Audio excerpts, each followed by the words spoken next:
welcome everybody to Fargone Racing GT Challenge Season 21, and this is the penultimate round. We are here for round number 5 at the Red Bull Ring for a 90-minute endurance race. So we have a 15-minute quali followed by a 90-minute race in a couple of moments' time. But for the first time this season, I'm not by myself, ladies and gentlemen. It's a great day to be me, because I have a co-coms beside me, and it's the one, the only. It is Charles. How are you, mate? It's been a hot minute, hasn't it? Very excited. Love the Red Bull Ring, one of my favourite tracks. Very much excited to see how this is going to rumble. Yeah, this is going to be a fantastic night of racing. But before it ticks into qualifying, for the first time, I have made a Let's Go Racing graphic, so hopefully it's all correct. So, before we go to qualifying, let's go racing. So, the Red Bull Ring at Austria, it is round number 5, the penultimate round of this Season 21 of the GT Challenge. So let's take a little look at the Red Bull Ring. So you've got 10 corners around this circuit with a circuit length of 4.236 kilometers with a format of a 15-minute qualifying followed by a 90-minute race, as I just touched on. And for the classes, we have GT3 overall, we have the Silver class at GT3, and the Reds, also known as the AM class in the GT3s. We only have 2 of those tonight. A big grid though, we have 20 cars, and the lap record not really applicable for tonight because it's set in an F1 car, but it's a 107.924 set by Oscar Piastri. But as I speak, we're back and ready for qualifying action. The timer started ticking down, and cars are making their way out onto the circuit.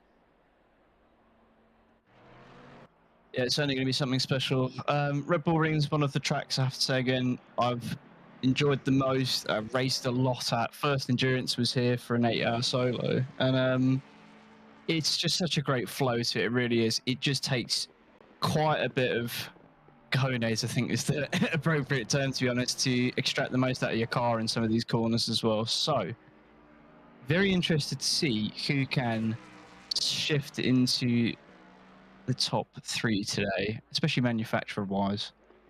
Yeah, I think it's going to be really interesting here overall. And we have a really big grid, actually. I didn't even realize 21 cars. Like, that is absolutely monumental for the GT Challenge. In an hour-and-a-half race, you need as many cars as you can get. And I can see most of the usual names, but I can also see some new ones. Ohm sticks out to me, I believe, as a new one on the grid here tonight. And then I think Bogdan as well is a newer addition to the field in Silver class. So this is going to be some interesting stuff. But Maddie is about to kick off a lap here of the Red Bull Ring.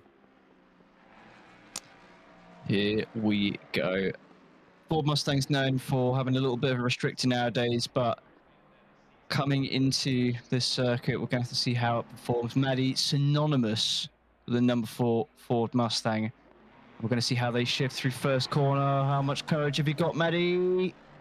Looking decent. Not a bad exit. A little bit of traffic ahead, though. It's long straights. Something the Mustang does not mind whatsoever.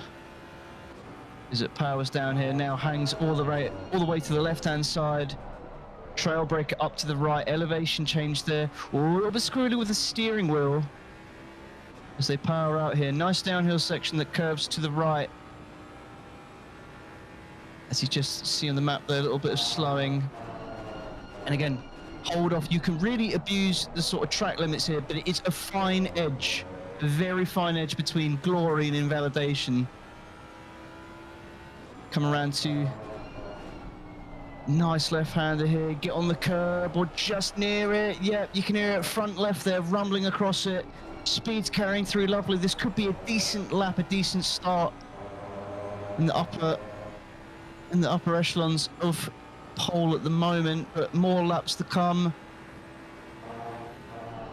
Go on, Maddie. Oh, a little bit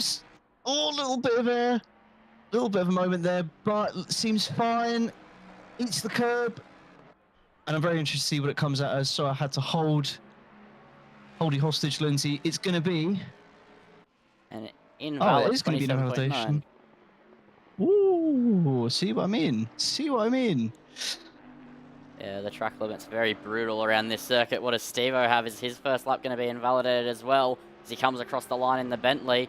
No, in fact, I think he's starting a lap. I think he's just finishing an out lap. So Justin Griffin currently holds provisional pole position with a 28.3. He's been really impressing so far this season in the GT Challenge, taking it to Stephen Rees at the best of times, as well as Maddie's fighting right up there at the tippity top of the sharp end of this field. And Longy looking really impressive in the Ferrari at the moment, only 4.5 tenths off of Justin Griffin, and there's a lot more time to be found in this qualifying session as we go deeper into it. And we know that Stevo reigned victorious in the Interclub Challenge for Fargone last night. Now can he do himself proud again with 2 wins in 2 nights? Yeah, certainly so. I mean, Reese has always been one I have to sing the praises of, with the pace that he delivers consistently day in, day out, and across multiple manufacturers. He's a very formidable opponent and driver, 100%. But I think the Bentley should get on quite nicely here, to be fair, especially on the longer stints with the tyre wear. Oh, as he comes around, yellow flags, someone was off circuit for a brief moment. But that's not going to phase Reese. Reese still on the push, 27s. You're realistically going to have to look at a very decent 27 there. There you go. Maddie literally replicates their last lap and puts it on pole. But Reese, hands at the wheel, foot to the gas. What's it going to be, mate? 3 tenths behind. Oh, just a smidgen off there. 28.2. Yeah, you got a little bit more bravery needs to be found there in the first 2 sectors. I'm at 28.9. They're a little bit off the beat at the moment as they try to find a bit more tempo. What's your experiences, Omet? Give me a rundown.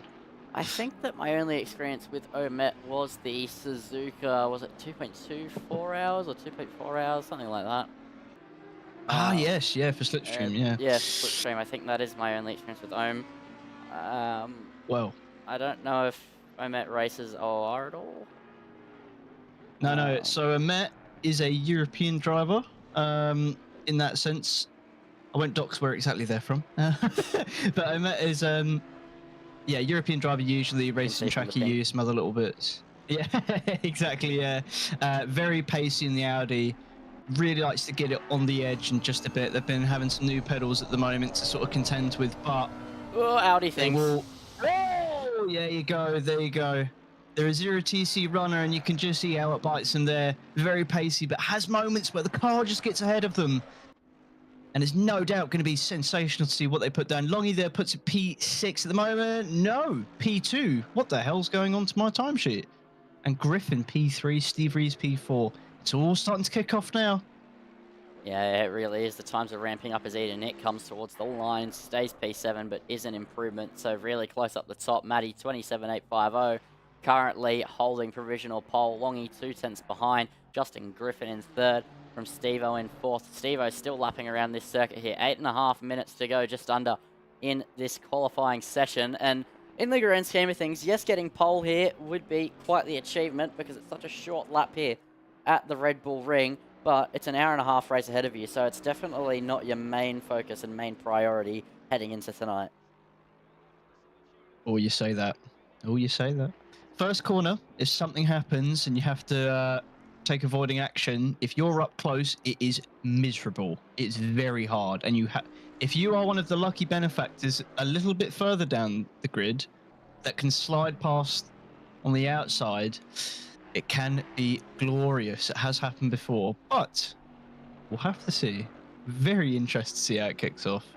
Playing the devil's advocate, are we, for the qualifying? Yeah, no, I've seen how this works before. I've been here many a time. I have a strong suspicion that might be how turn 1 goes. Yeah, 21. Oh, that's off. That's off the track. That is a very big botch at the final corner, and that'll surely mean this lap will probably be invalidated as well because he went off at the final corner. But he's going to go again, so we'll see what he has. But I would imagine that he's going to have to come in at some point soon, set on some new boots to his car, and try and go for a real big send, because at the moment, Maddie's about to start a lap. Longy's heading towards a lap, and the Hendo is not that far behind as well, and Justin Griffin is heading through the final 2 corners. So definitely just a couple of drives to consider here. So Steve-O will have to put on some fresh tyres soon enough here in this qualifying session. But Maddie, she has really strong pace, and that's what happens when you go to a track where the Mustang doesn't have a restrictor plate. Oh, very interesting. Hendo at the moment on the push. Hendo, a teammate of mine, someone who I have certainly had a bit of a measure of at times, and he's had a measure of me. He's a very quick driver, but Hendo at RBR, he has been quite quick, and I think there's definitely more in the tank for him. I've seen him perform better laps here. So he just needs a bit of a kick up the arse, I think, to try and get a little bit more out of it. But Rees, Griffin, Longy, and Maddie's certainly giving him a run for his money at the moment.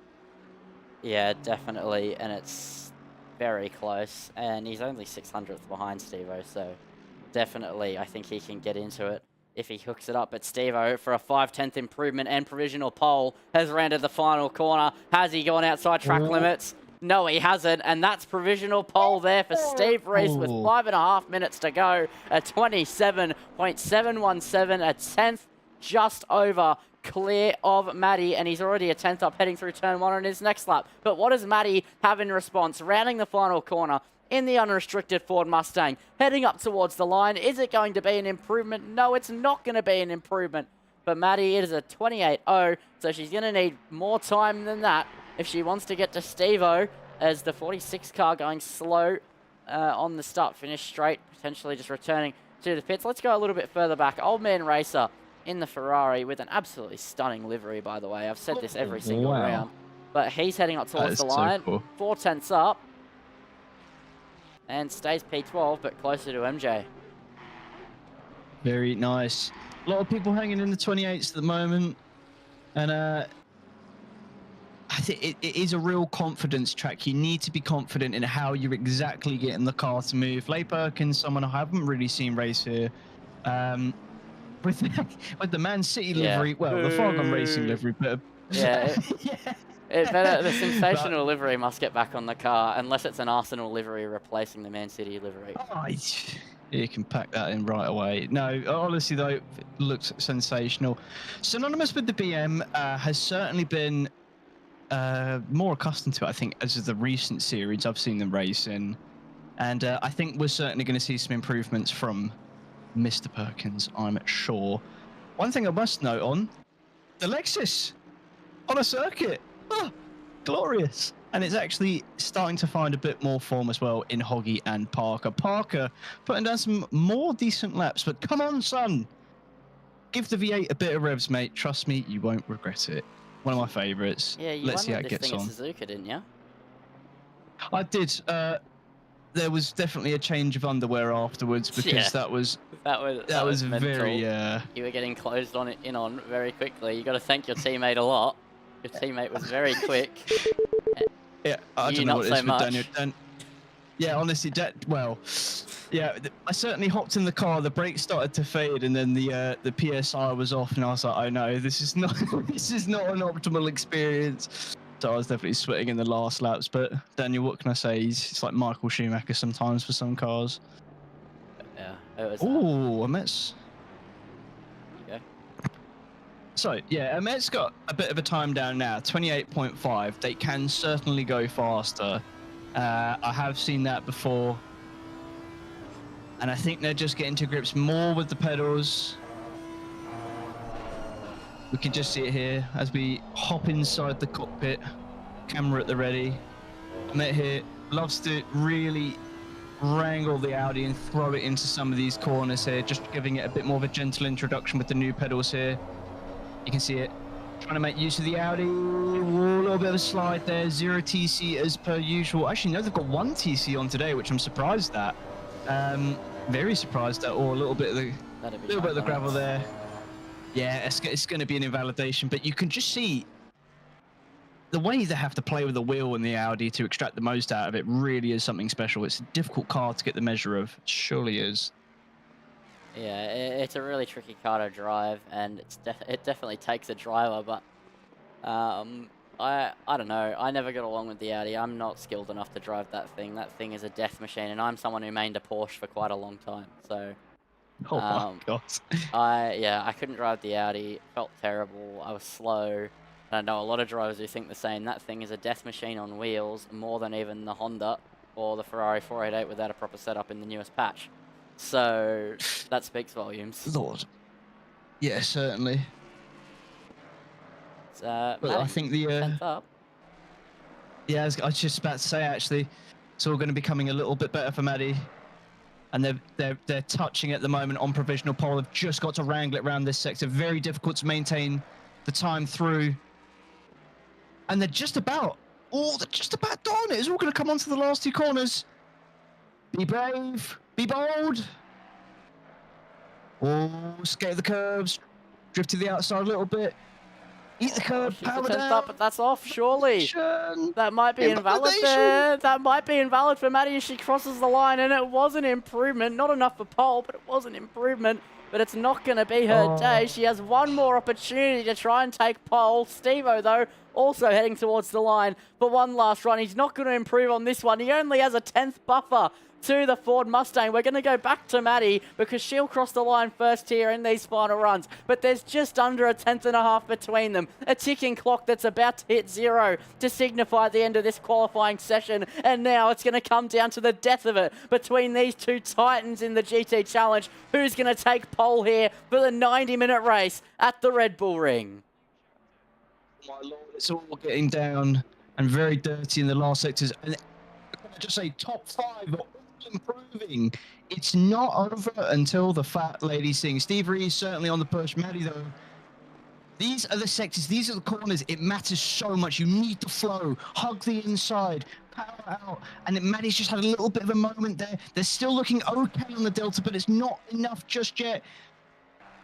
Oh, keeps it nice and consistent. It's all going to come down to the last two corners again. And Maddie. Oh, it's a big snap on the way in. Oh, that's outside the track limits. That's her session done. So it should be a Steve-O pole. But can he improve to boot? Can he just put in one more spectacular lap here in the Bentley Continental to extend his lead over pole position, heading into turn 9 and turn 10? He's already got pole in the palm of his hand, but can he just extend it just because he can? As he rounds the final corner, yes, he can. It looks like it's going to be an improvement unless it was an invalidation. It was an invalidation. He would have set a 27.635. But the Red Bull Ring bites hard, and that begs the question, going into the race, how many drive-thrus are we going to see? Damn, that was... Like I said, it's the track limits here. They're so brutal, and you have to be so on top of it in order to get down not only an effective lap, don't get me wrong, but just not end up having to come in for a drive-through. That's one thing that's going to really play on some of the drivers' minds. Some have a bit more experience from my knowledge of that, but, you know, we're going to have to see how it plays out. Anybody can get bit of the Red Bull Ring, and that's what I really love. Yeah, and that was a really intense qualifying session. Only 15 minutes, but at the Red Bull Ring, that's a lot of laps to get on the board. 7 for a lot of these drivers on the board. And Steve-O took home pole with a 27.717. Maddie only a 10th back from that. Then Longy only another 2 tenths back from Maddie. Then Justin Griffin only a 10th back from that. So what a qualifying that was. Now we got a 2.5 minute wait before we get to the main event. And we'll take a look at the liveries, why don't we? So they're looking fantastic this season. I have to say, I love the Bentley one a lot. I love the Jack Daniels. And this is the same. A little bit of a... Oh, leave me alone. The Zoomies, yes, a classic. That is certainly not new. I was saying that's new. This is new. That's not. Oh, this is new. Oh, you're just gaslighting me now. No, anyway, you're gone. Kick it. Just kick it off. God damn it. All right, that's not new. No, that is new. What? No, but it's in a new there was car. something way similar. Oh, it is. It's like the same livery, but on a different car. All right. Yeah, but is that really new? Yeah, that's new. Fine. Oh, whatever. Fine. It's new. Anyway. Oh, God damn it. Another Bentley. No, we're not playing this game anymore. I'm not saying if it's new or not. It is new. That's not. It is new. Well, it technically was there for like No, I mean, technically it's old, but it was like only 2 rounds last Ah, season. see, I didn't think it was exactly new. Yeah, it's pretty But new anyway, though. It's pretty much new. all right, enough of me being an absolute sausage. Livery's looking You're fantastic. always a Hendo's sausage. That's the one, charm. just half right. Not exactly what women say about me, but fine. Yeah, Hendo's livery, Hendo's livery, looking fantastic. Very synonymous in green for him. The Lexus one, a little bit of inspiration from the WEC series. I love it. I absolutely love it. It's such a nice little blend, actually. Orange looks fab. This one is new. It's a new car. It is. 46. Yeah, cheers, bro. The 46 looking very, very lovely. I like the contrast quite a lot as well. Yeah. Very mean, very dark. I think it Valentino suits the Rossi Mustang. inspired. Yeah, I did think that with the 46. And I don't have this That's a livery livery that's downloaded not because that. I'm a chump. No, I can tell you what it looks like. I didn't have the time before the race. It's actually black and yellow, has bully boys on it, and a bunch of Japanese writing. Very lovely. I've seen it quite a lot. And that's certainly going to hurt you, though, afterwards. But that's fine. That's fine. Listen, everyone, the session is ticking down. To those liveries who haven't seen it, I can certainly assure you, We'll get from this view, we'll get to them. And they are all looking at fan-dabby-dozy. We're getting to the sharp end now, coming up to the start-finish line. Chaos aplenty at turn 1. Let's see how it all pans out. Lindsay, predictions? I don't know. I think Maddie is going to get a bad jump off the line like always because it's a Mustang, but then Steve-O will be under pressure because of the Mustang straight line speed, but it's all to find out. So Steve-O and Maddie alongside each other on the front row. Longy and Griffin hold up your second row. So it's going to be all to find out here. It's a tight turn 1 at the Red Bull Ring, but we have 90 minutes ahead of us as the green flags are ready to fly. The green lights are ready to illuminate here at the Red Bull Ring. And any moment now, we are underway for racing action. And Steve-O does get off to a good start. Griffin as well got off to an incredible start, but isn't able to get alongside Maddie. And Longy is late on the brakes in the background. Steve-O holds onto the lead from Maddie and Longy. Then Griffin, still your order, but they're tussling away. And Hendo is under pressure now from Parker in the Lexus as they make their way up towards turn 3 as they head up the hill. What's it going to be here? Will it be a Lexus late on the brakes? No, it's Hendo cutting across to the inside. It's moving under braking there from Parker, and that invites Speed Racer around the outside, but very close. Now here comes Omet, and with the switchback getting the good exit on the Aston Martin, but here comes Parker, the long way round with the Lexus stretching its legs in a straight line towards turn 4. It's late on the brakes and the move done from the Lexus. Now Omet's the long way round on the Aston Martin. Surely not. This would be a sensational move, and they've nearly gotten it done as they head towards turn 6 and turn 7. They're on the inside. They go up the inside, and they do get it done. A fantastic move to start the race. My lord, I told you, Omet's certainly on the pedals there and keeping the Audi in a decent shape, but the Lexus shows its true colours and stretches that Japanese V8 mightily through the straights. Brilliant stuff there from Parker, and just displaying what the Lexus can surely do at the Red Bull Ring. But I've seen this one before, my lord. I've seen Omet chasing up to Lexus, and in fact it was me that they were chasing before. But let's have it. Let's see it. I think that Leigh Perkins as well was sizing up to a move, but it's just all starting to simmer down at the top end of things. But the midfield is certainly keeping rampant. Maddie not able to keep completely up with Rees at this moment in the race, but there's still plenty of time. I think it's just dropped back a position to Parker. I think there was a little bit of rumbling in the background. Omet looking to size it. Oh, it's going to be close. It's going to be asking questions in the mirror that need to be answered by the Lexus, but the Lexus doesn't have to care, can slam the door and say goodbye, thank you, sir, because that V8 is going to stretch away on the straights. Yes, sir. Yeah, look at it stretch away. Oh, Perkins. Oh, Perkins late on the brakes. Trying the outside. I thought he was going to run up the rear end there.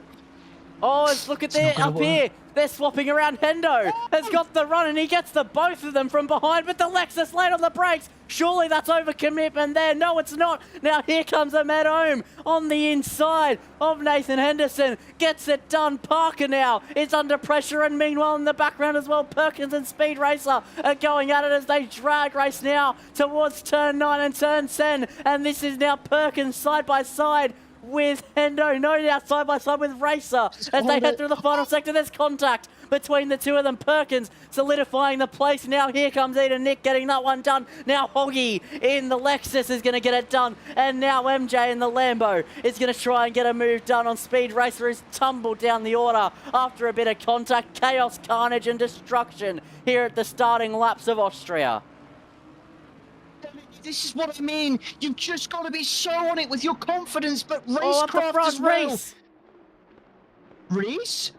Oh my God, Maddie's going to make a move around the outside. We've seen it before.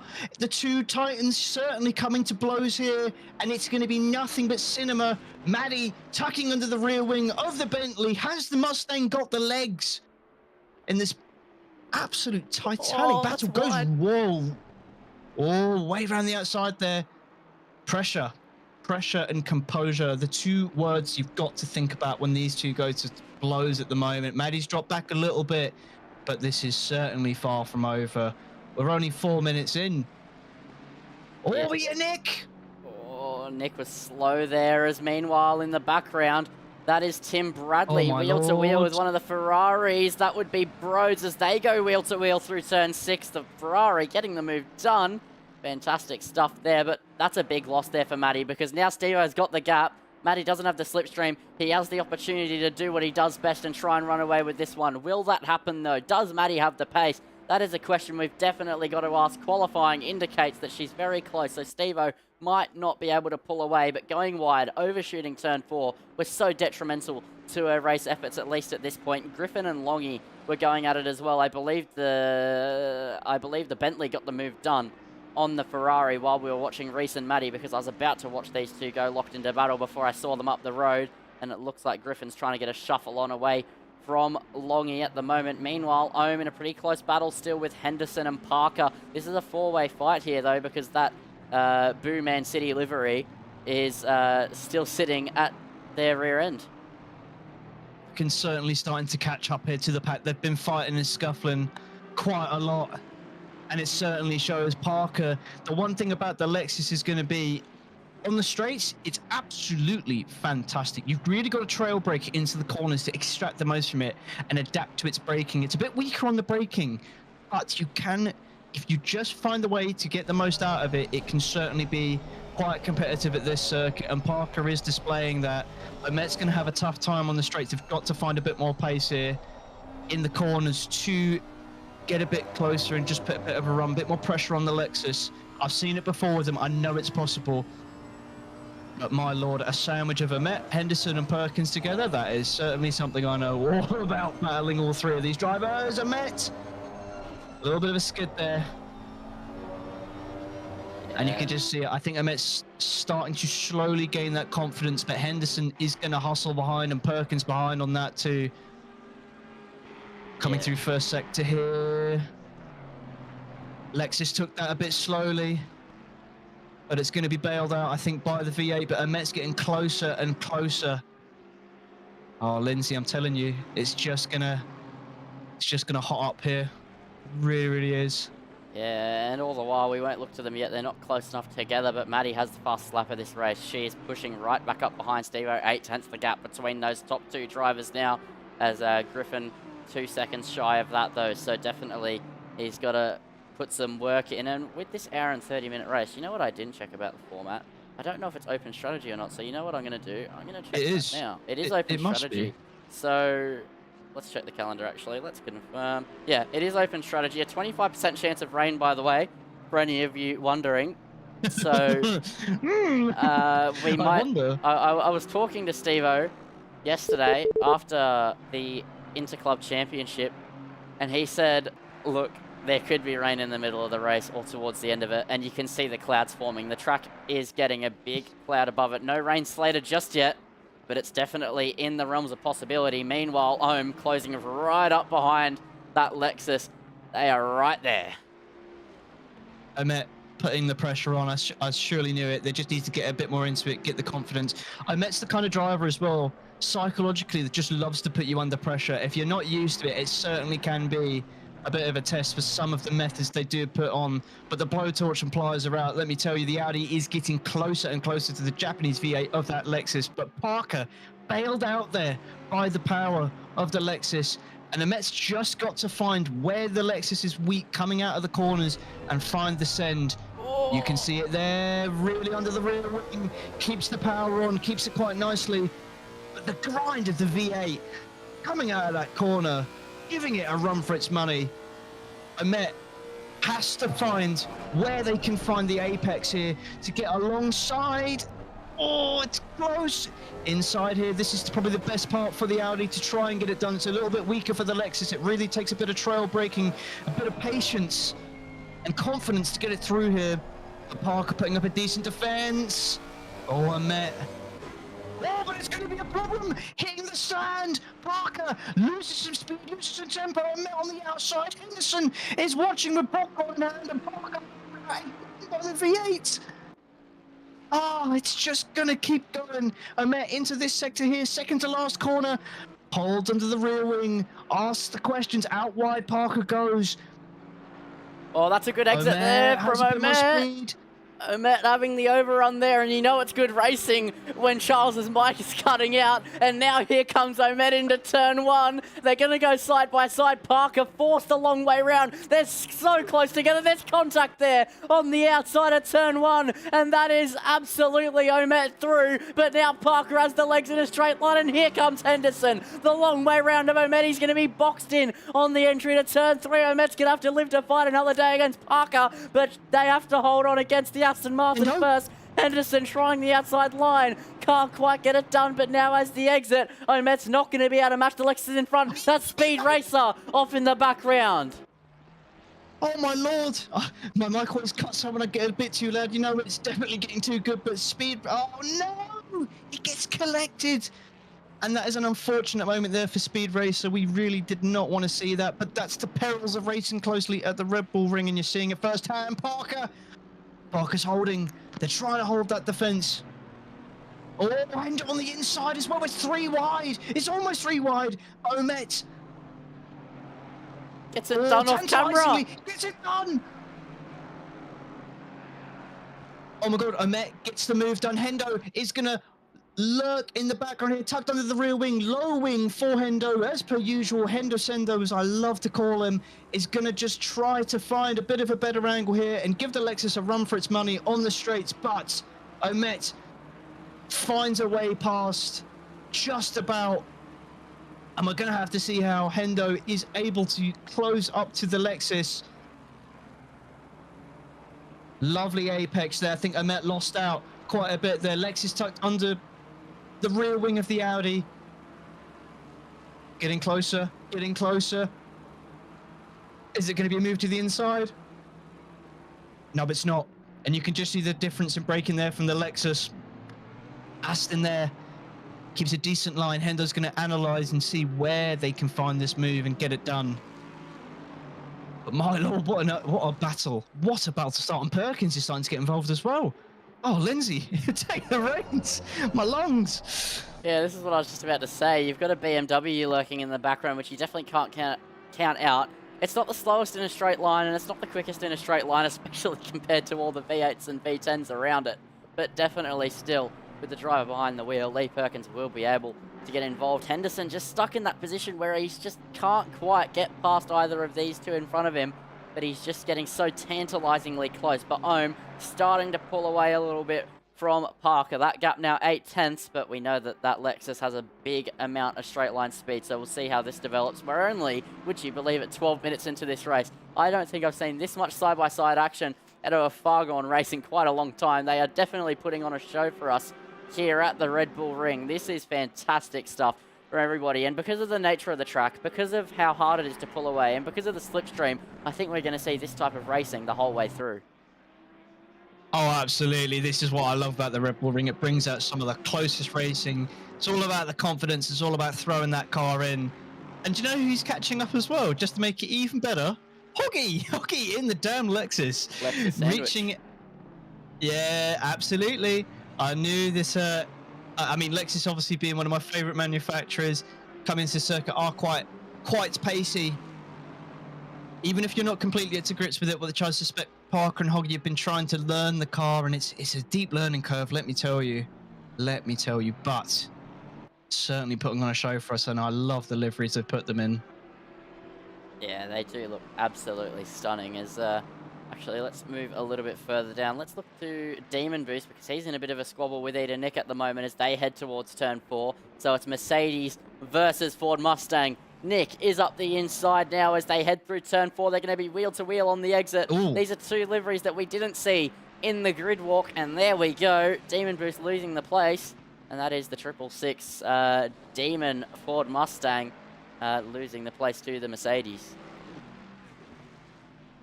Certainly so. I mean, it's an interesting battle of Mercedes versus the Ford. To be fair, I've raced both of them quite a bit.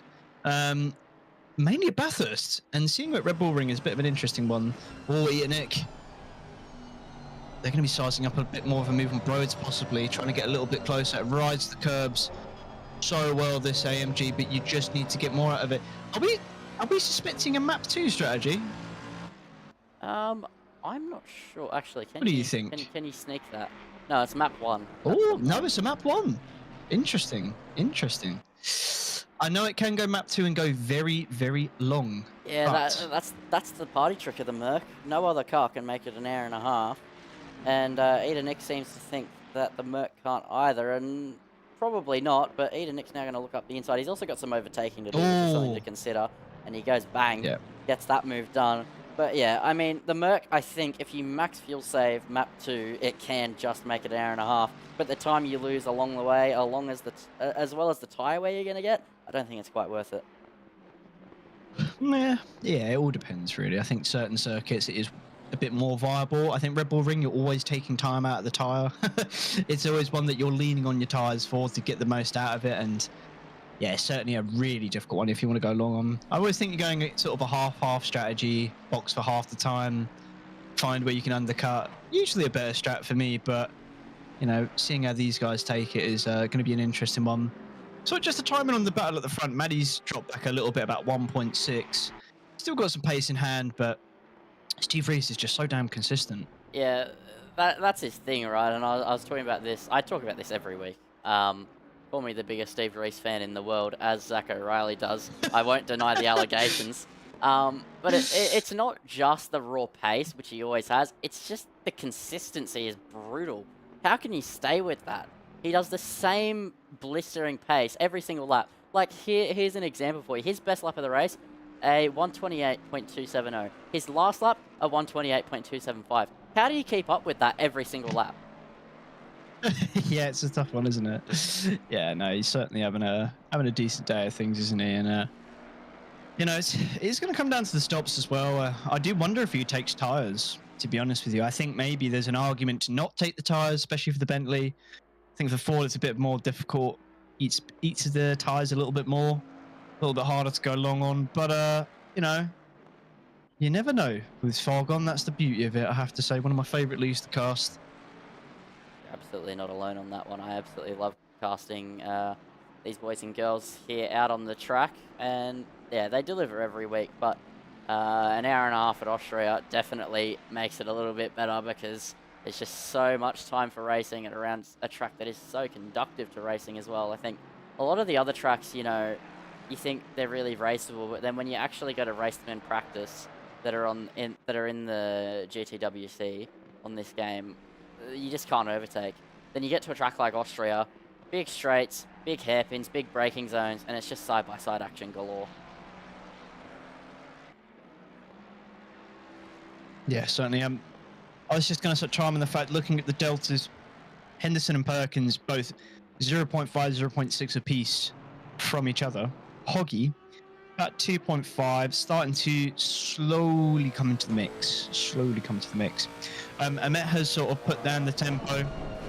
They dropped to 28.8 last lap, and now they're catching up to Longy, slowly but surely. I'm actually lapping faster than P2 and P3.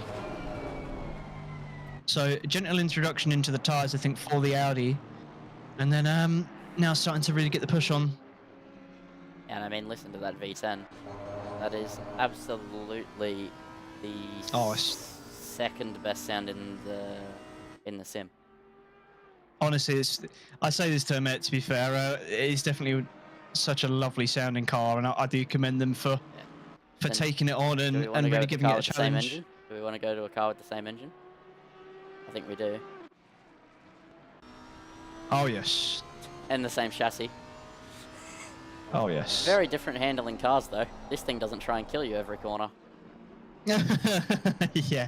It's just a bit of an issue on the straights, really, where the Lambo seems to, at the top end of things, have a bit more of a struggle. Yeah. Oh, what a lovely angle.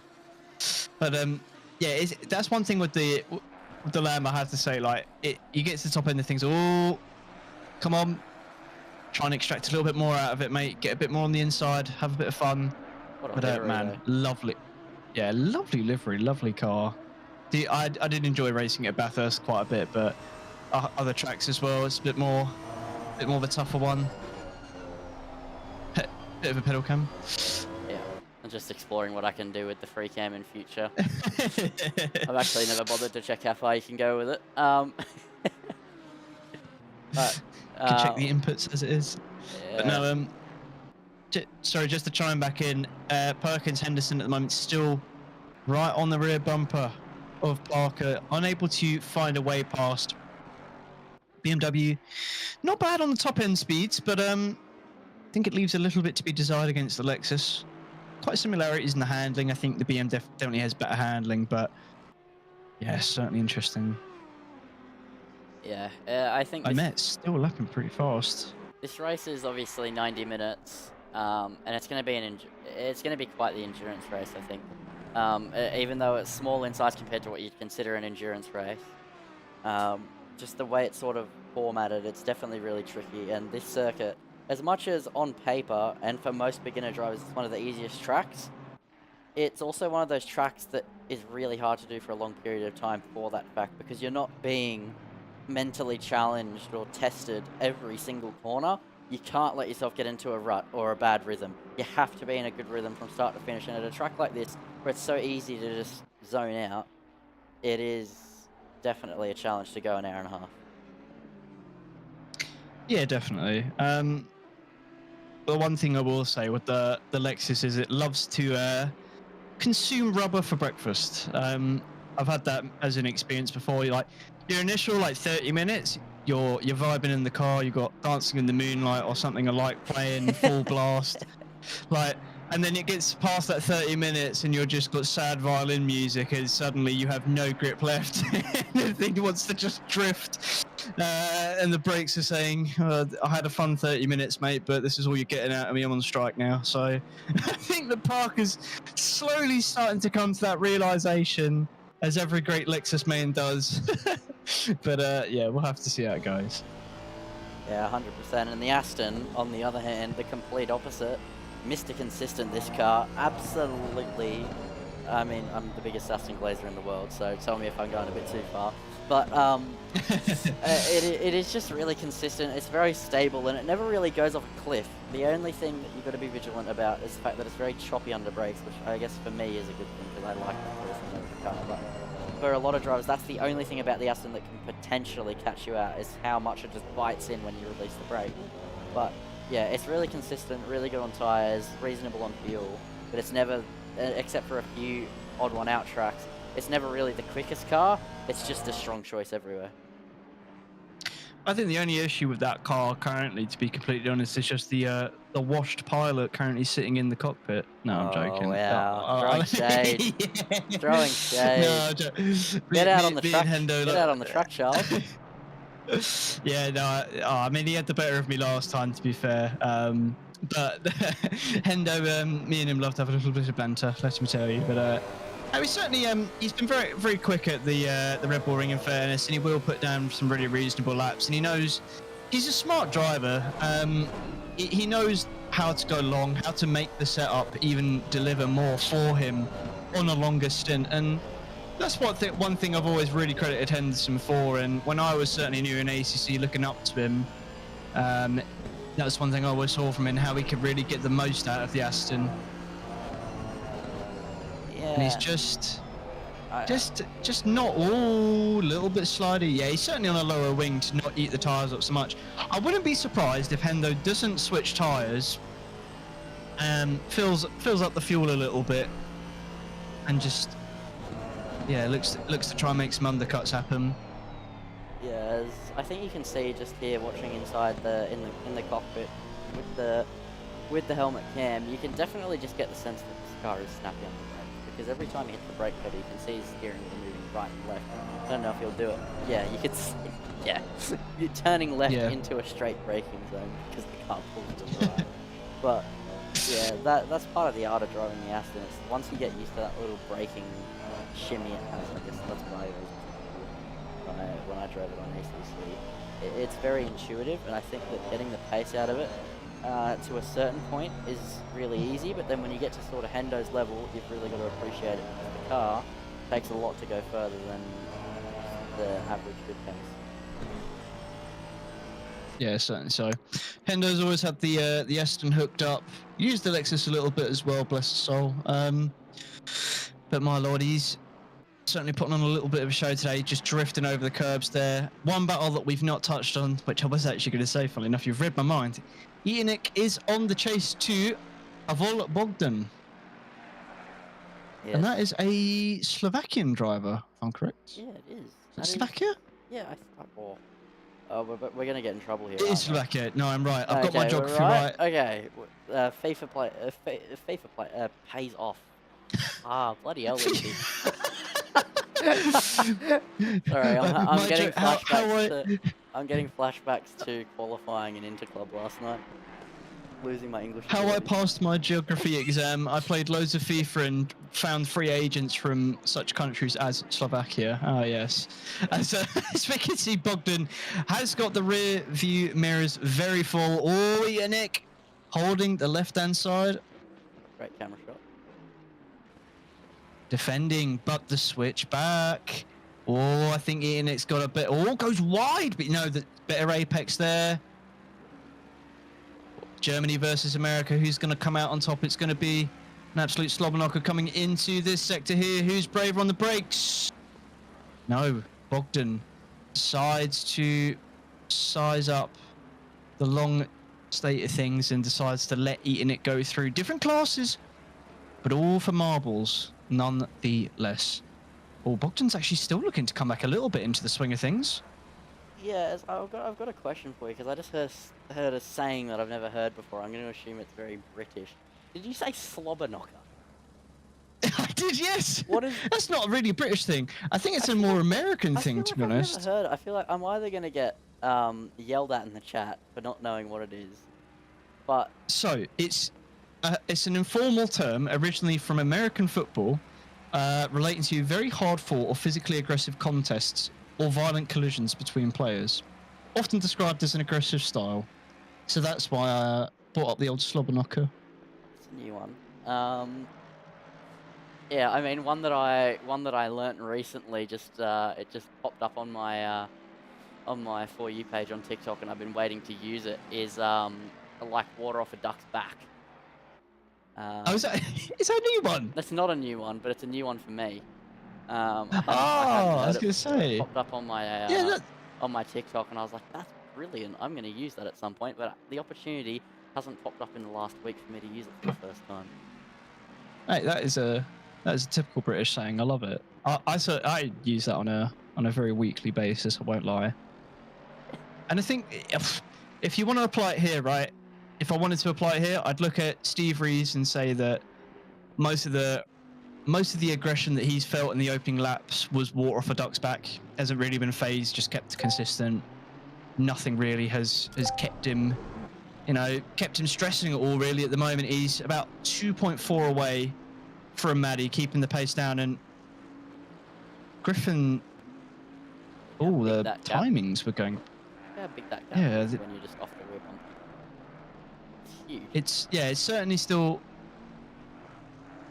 I mean, the thing is like they're exchanging lap times at the moment where they're about 2/10 off each other, and Steve Reese is just edging out the gap at the moment, just eking it out.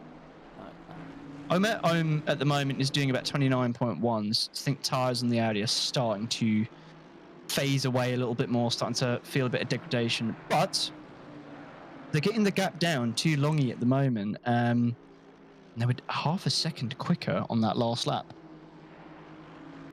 Yeah, definitely interesting to see just how it's all coming together for a few of these drivers. With their pace, I think it's definitely good to see a few people getting into it, but the tyre we're also beginning to show, so I think a variance in strategy is going to be pretty prevalent. And I think Maddie, that traffic was quite poor, and that's a bit of a time loss there.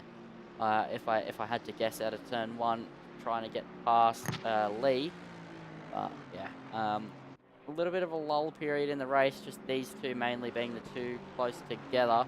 And I don't think it's the fact that they'd be unable to overtake at this track, it's the fact that I don't think they want to. They're probably conserving quite a fair bit.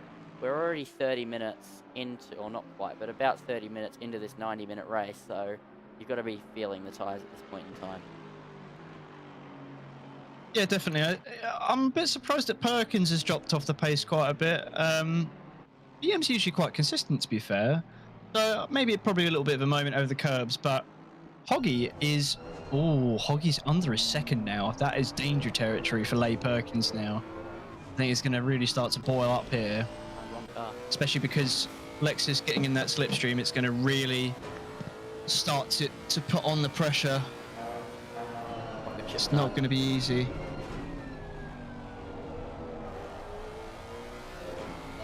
And you can just hear the beautiful roar of the V8 at this moment in time as Hoggy just needs to remain relatively consistent. You can see it there, the BM's just having a little bit of an issue with the apexing on that corner. Whoa!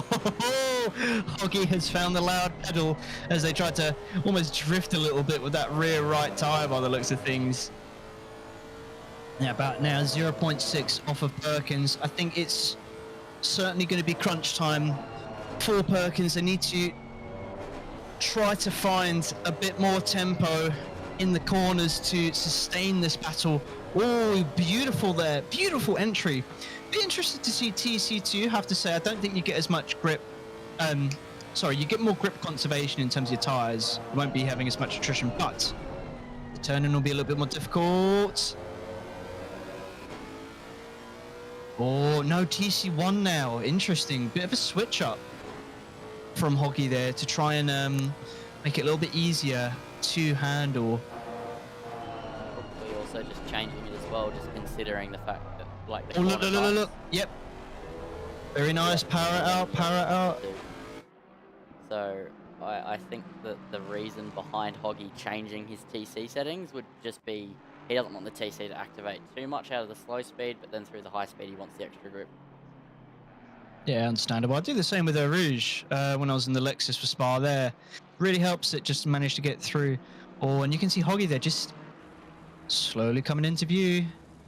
I just love the fact that Lexus is caught on here at Fargone. I really do. It is such a brilliant car. It is not the most competitive, I will say.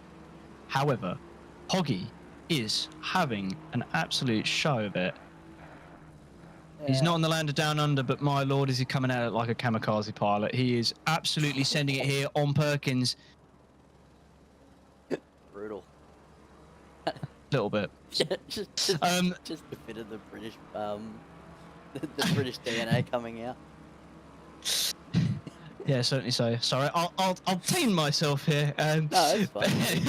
It's funny. It's unexpected from you, honestly. I know. What's been going on with me lately? Hoggy. Oh, very good exit there. Now this is going to be. I think this is going to be a potential move here. Hoggy is going to be right closer and closer and closer. Japanese V8 is going to be certainly reminding the BMW. What is it? Show holds the inside. Perkins is going to come close. Oh, Hoggy Oh, coming to blows here as the doors are opened and there's a little bit of elbows out between Perkins and between Hoggy.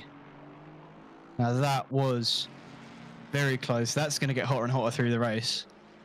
Yeah, Exciting stuff. I think it will heat up quite significantly. Another battle that I think will heat up now is going to be the Ford Mustang versus the Mercedes. So Speed Racer and Eda Nick only a couple of tenths apart themselves. So we've got two close battles on the circuit at the moment, but I think there's going to be a lull period in that one for P8 because Hoggy is going to have to close that time back up, currently sitting at about 9/10 of a second. Oh, someone's off. Yeah, that's a BMW off the track. That would be Exile. So he served a drive-through already in this race. He's 2 laps down. He is having an absolute mare of things, unfortunately, for him. But Racer, look at him. He's so close behind the Mercedes. Eda Nick will definitely be feeling the pressure, and Nick going so much wider than Racer at every single corner, and it's really being detrimental to his lap time. And I think Speed Racer is going to have enough of it soon as they head through turn 9 and 10. Surely not an overtake here, but I think a move into turn 3 is definitely more than warranted, as I'm going to correct myself from the past few rounds. I'm used to the Mercedes being really quick in a straight line from my time on ACC back on 1.8, but I've been informed that it's actually quite slow in a straight line, especially compared to the likes of the Mustang and the Lexus, in which it used to be an absolute bullet and on par sort of with those sorts of cars. So just a little correction from my commentary in the last few weeks at Fargone, but now that Mercedes is going to be put to its paces because it has an unrestricted Mustang hounding the back behind it. Certainly so. I think it's going to be a bit more difficult for Eda Nick to try and catch up a bit further up the field with Speed Racer, aka Valentina Rossi's side job or alternate universe at the moment, trying to chase up to it. Speed Racer's been at the moment just putting in a bit of a better lap time, eking away, trying to just get a bit closer and closer to Eda Nick. Eda Nick probably feeling a bit more of the pressure now. Oh, you can see it there. Speed Racer's got a bit more confidence coming into this corner. This is going to get nice and intense here. The 46 car. Oh, just getting the size of Eda Nick and where the defense is going to come from. It's going to come, I think, all very close. You can't pass in this last section here unless you're absolutely audacious. But Speed Racer understands this. But Eda Nick gets a little bit of a better exit there. Oh, surely not. Oh, wait. Really? Oh, you're letting him go? Really? Oh, he has let him go. Oh, really? Well, that's quite unfortunate. Well, for us. Or is it? Oh, has he pulled the not so DRS chicken here potentially? No, I don't think it's enough. No, it's not. He's not close enough to go for a move. Yeah, I would assume it's probably intentional. Why am I getting Steve only as a few tenths out for the car behind? Oh, Someone's in the pits. Yeah, that is someone in the pits, and is that Exile? I think that's Old Man Racer. Is that who's that? Ferrari. No, it's 666. It's It is Demon Boost. Demon Boost. That's it. As that's the first car into the pit lane, but also look at this battle. Perkins and Hoggy back at it again. Yeah, I told you. Lexus is just going to keep hounding away. I mean, it's going to certainly lose out a bit on the old tempo side of things with the grip, but keeping it going, that is for sure. Grinding away, it's going to just take a better apex than Perkins to really cement this. Oh, not holding all of the left-hand side here. Hoggy. Oh, it's wide from Perkins. Oh, Perkins took it a bit too much. Oh, Perkins, you're going to have to pray to some form of deity, my friend, because that Lexus is going to be lightning fast on the straight. Inside. Oh, are you going to fight it, Perkins? I don't think you can, mate. Yes, it is. It's going to be Hoggy. No, it's not. Perkins maintains the position, somehow keeping it. I don't know how, because that looked absolutely cemented.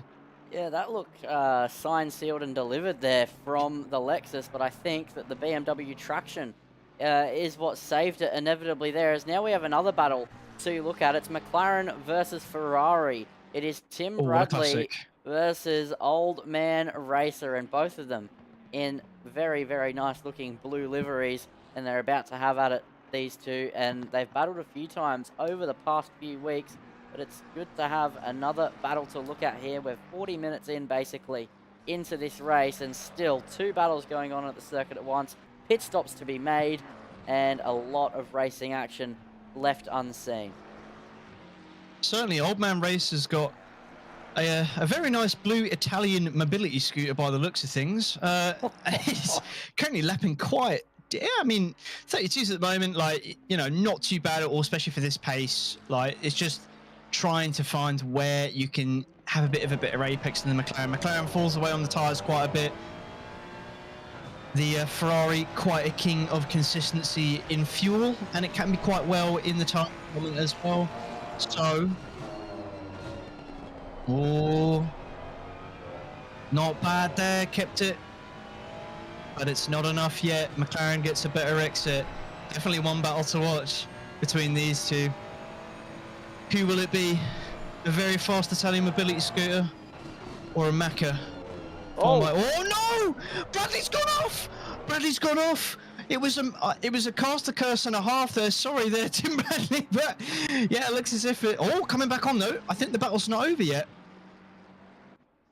it doesn't look like it's over. The McLaren looking to show the nose, but he can't quite get close enough that time around, and he's going to have to live to fight another day. It was a big mistake there, and add that to the commentator's curse section of the new Sensational TV Discord, ladies and gentlemen.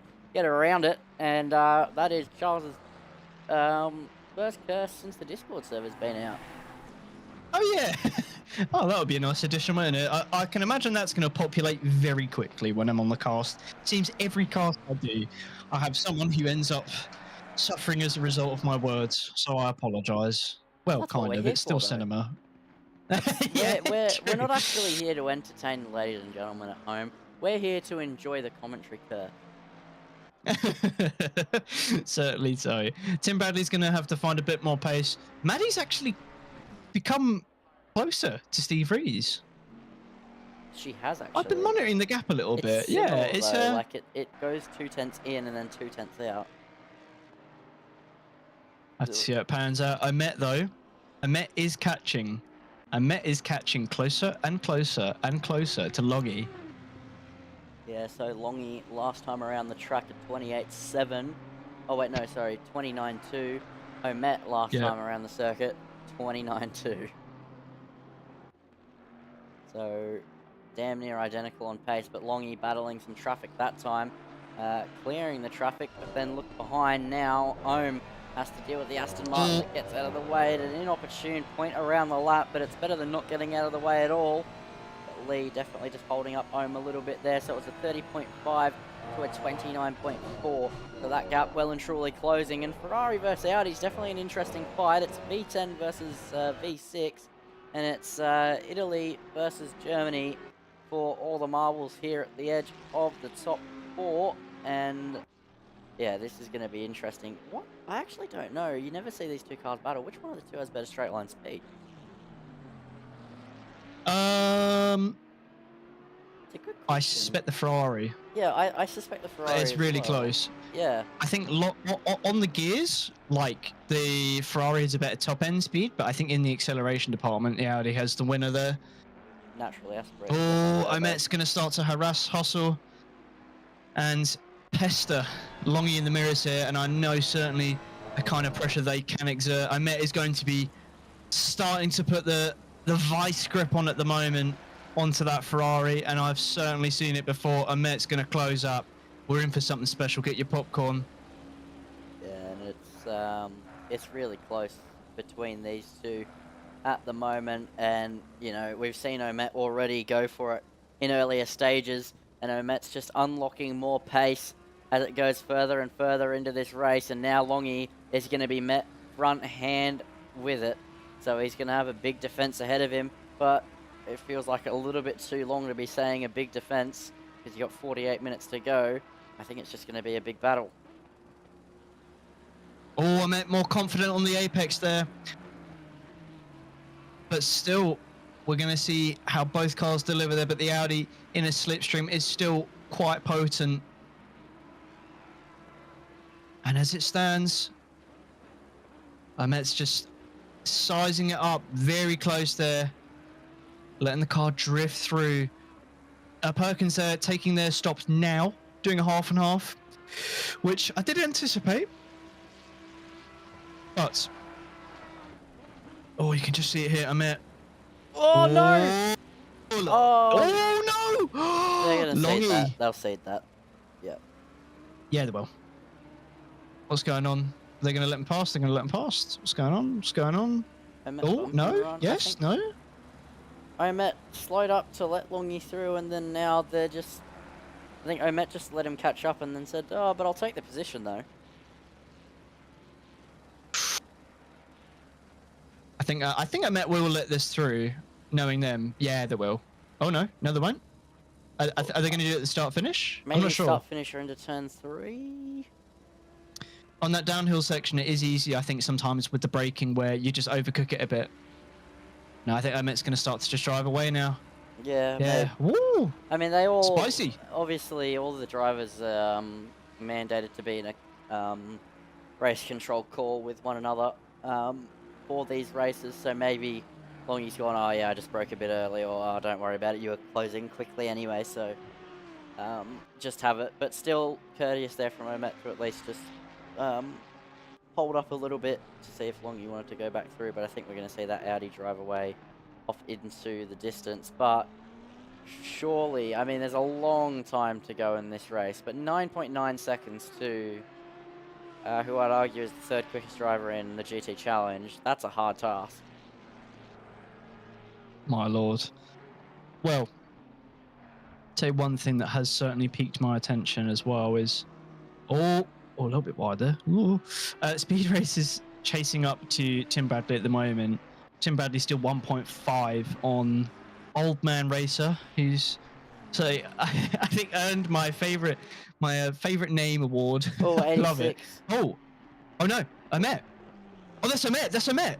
What happened? Oh my god. The Audi did Audi things potentially. So here's the replay. Omet heading through turn 4 on the exit. Bit of gravel. No, I think it's on the entry to turn 6. So through turn 5 and then now into turn 6. We saw Omet have a trip here in qualifying. Oh, that's straight on. That's hardware. That is a hardware failure. That's just a hardware. Oh no. That and the steering wheel's working. That's new pedals. That's the pedals. It is. I did say about the pedals. Oh no, it's disaster for Ahmet. Oh no. Oh, that's such a shame. That's such a shame. Do you know what pedals Omet got? No, I don't. Because, I don't. Yeah, that's them done. Yeah. Oh well, no. whoever the new pedals are, they're going to be getting a strongly worded email. Yeah. That is a big shame. Oh, Maddie in the pits. Yeah, Maddie. Splash and dash, though. That was pretty quick through the pits, wasn't it? Ooh. Maybe no tyres and just a small amount of fuel. Keeping us guessing in the box. Certainly so. Yeah. Well, I think it's we're going to have to see how it all pans. Mid-race? Yeah, go on then. Just for the new viewers. So, if you're just stopping in, we're at that halfway point through the race, and we're in the midst of a pit stop window, as there goes Stephen Reese into the box. But, yeah, so we're about halfway through what is an hour-and-a-half event here. We saw Stephen Reese knock out pole position from Matty, shocker, and they had a bit of a battle heading through the opening few laps, but Matty went for it, small mistake, and then Steve-O's been pulling away ever since, has quite the lead over Matty, but it's still definitely raceable as they've both just come into the pit lane in the last few laps. We've seen some battles up and down the midfield. We don't know the definitive order at the moment or how this race is going to pan out, obviously, with half of it remaining, but yeah, strategy in play, a lot of close battles, a lot of side-by-side moments, and more importantly, I'm joined by the one and only Charles, so that's absolutely sensational stuff, isn't it? Well, to you it is. I'm sure to the many viewers it might not be. You're going to have to put up with me and my cast of curses for... Everybody likes you. Except for the people that get cursed. Yeah, no, certainly so. Whoops. But I'm sure my email that I've posted to put complaints to is filled up. I just haven't opened it in a couple streams now. Michael, I have it printed out. I sent it to you in an email. We went racing. No, one thing I will say, certainly. So, you should have me also for the next round, which should be the Nürburgring. Thank God. Nordschleife 110 minutes. As respectfully as possible. If I was going to have to do that solo, I was going to need to have a 30-minute period in the commentary where I wasn't commentating. Oh my lord, honestly. Like 110 minutes solo would have been brutal. I pinged, like, because I remember pinging everybody in the sensational team just after round 4, and I was like, please, and you were like, I'll get back to you, and you never got back to me. And I was talking to Steve-O about how the fact I probably won't have a co-coms for this round and next round, and I was like, actually, how about I do one last ping here? And I pinged you, and you responded within 20 minutes going, yes, I can make it. And I was like, my savior, my hero. Yeah, no, honestly, it's better to keep me informed, honestly. Oh, I'll tell you what, though. Griffin's done their stop now. Quite a few people have done their stops now. And I do wonder about the traffic situation a little bit. I think we've got 40 minutes. There's plenty of time. All right, don't get me wrong. But I think potentially it's going to start to decide the order of things a bit more. I think Maddie's still 2-ish seconds behind. But as they approach the traffic, it's going to start to really jiggle the order in either form. You know, I think Reese, I don't think they've taken tyres. I think they've both gone for the same strategy, which I reckon is a no tyres, quick fuel up and go kind of strat. Almost as if they've been teammates before or raced each other for God knows how many seasons, so they know exactly what each other's going to do. Yeah, just a hunch. Just a hunch. Just a small smidgen of a hunch. But I do wonder if Maddie's going to be able to deliver the pace to catch up a bit more. Only because I think the Bentley, as it is, very consistent on tyres, probably one of the best on tyres. Ford, not so much.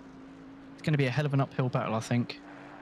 Yeah, it's definitely going to be interesting. And we have a 25% chance of rain. There's a lot of clouds up there, but I mean, there's still 40 minutes, but it says up on the top there, if you look to the top right-hand side of your screen viewers, there's a little weather forecast. At the moment, it's showing at least the next 30 minutes is only just going to be cloudy. So, who knows, maybe there's a chance of meatballs to go with it, but I doubt it. Please tell me someone gets the reference. Please, I beg. Yeah. Okay. Yeah. It was a terrible reference, but it was so worth it. Honestly. My lord. I haven't watched Cloudy with a Chance of Meatballs since I was about to say since I was very, very little, but Zach will probably be lingering somewhere to go, mate, you're still a toddler. So, if it wasn't him, it was going to be me, I have to be honest. But no. Yeah.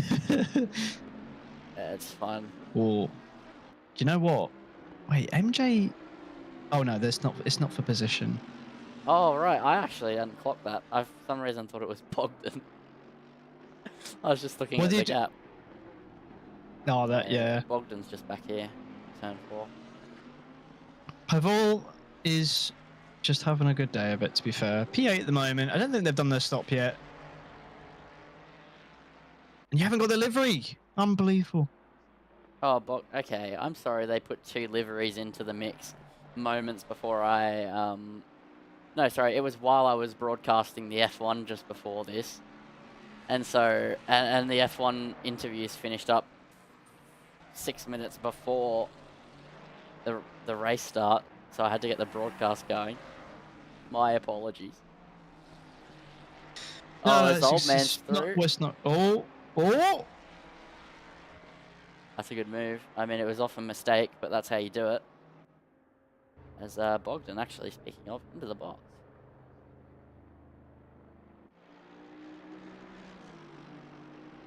Sorry, I was just yeah, I just bit of a breaking news for everybody. It was the pedals. Well, actually, it was the FFB. FFB died.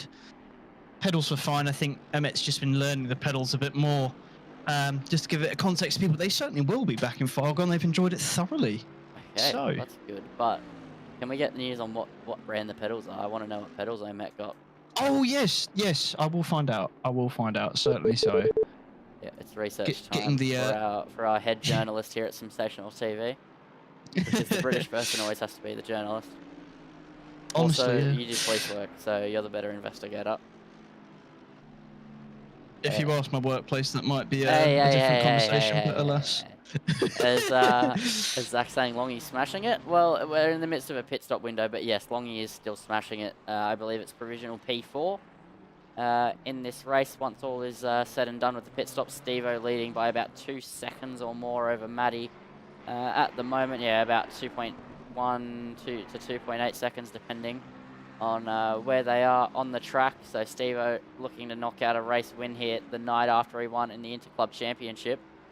But Matty still giving him a bit of a run here. He can't ease off. He can't be texting and driving like he usually does because he's still got a car right there. So he can't ease off too much. That's a Nissan GTR. So that is Tobasaya? I believe so. But yeah, that was Tobasaya. Let's get a replay of that one. That was scary stuff. So here we go. As Zach saying that won't last long. Steve-O's lead. Wow. Oh, whoa, that's bizarre. Like he pulled the handbrake. Somebody pulled the handbrake. Yeah, that's a very bizarre incident. I've genuinely never seen that before in my life. Harbour issue? Maybe, I don't know. But even then, if you go 100% brakes there, it's not going to do that. No. Because you got ABS. So. Odd. Yeah, no, majorly. Yeah, that was odd. That was really odd. I can ask him about it post-race. Yeah, certainly so. Just to sort of chime in, Rees is... Oh, yeah, Rees and Hoggy at the moment. What's that, Hoggy in the pits? Hoggy in the pits. Box for Hards as Hoggy runs into the pits now. Maddie is still same pace as Rees. It is down to the wire. It's still 2 seconds adrift. Can be the win either side. Oh, and that is Longy at the moment being a little bit harassed by Perkins, not for position, but what I was trying to grab, but I actually went to the wrong car. Now let's just quickly, while we have a lull, I'm gonna do what I do best, and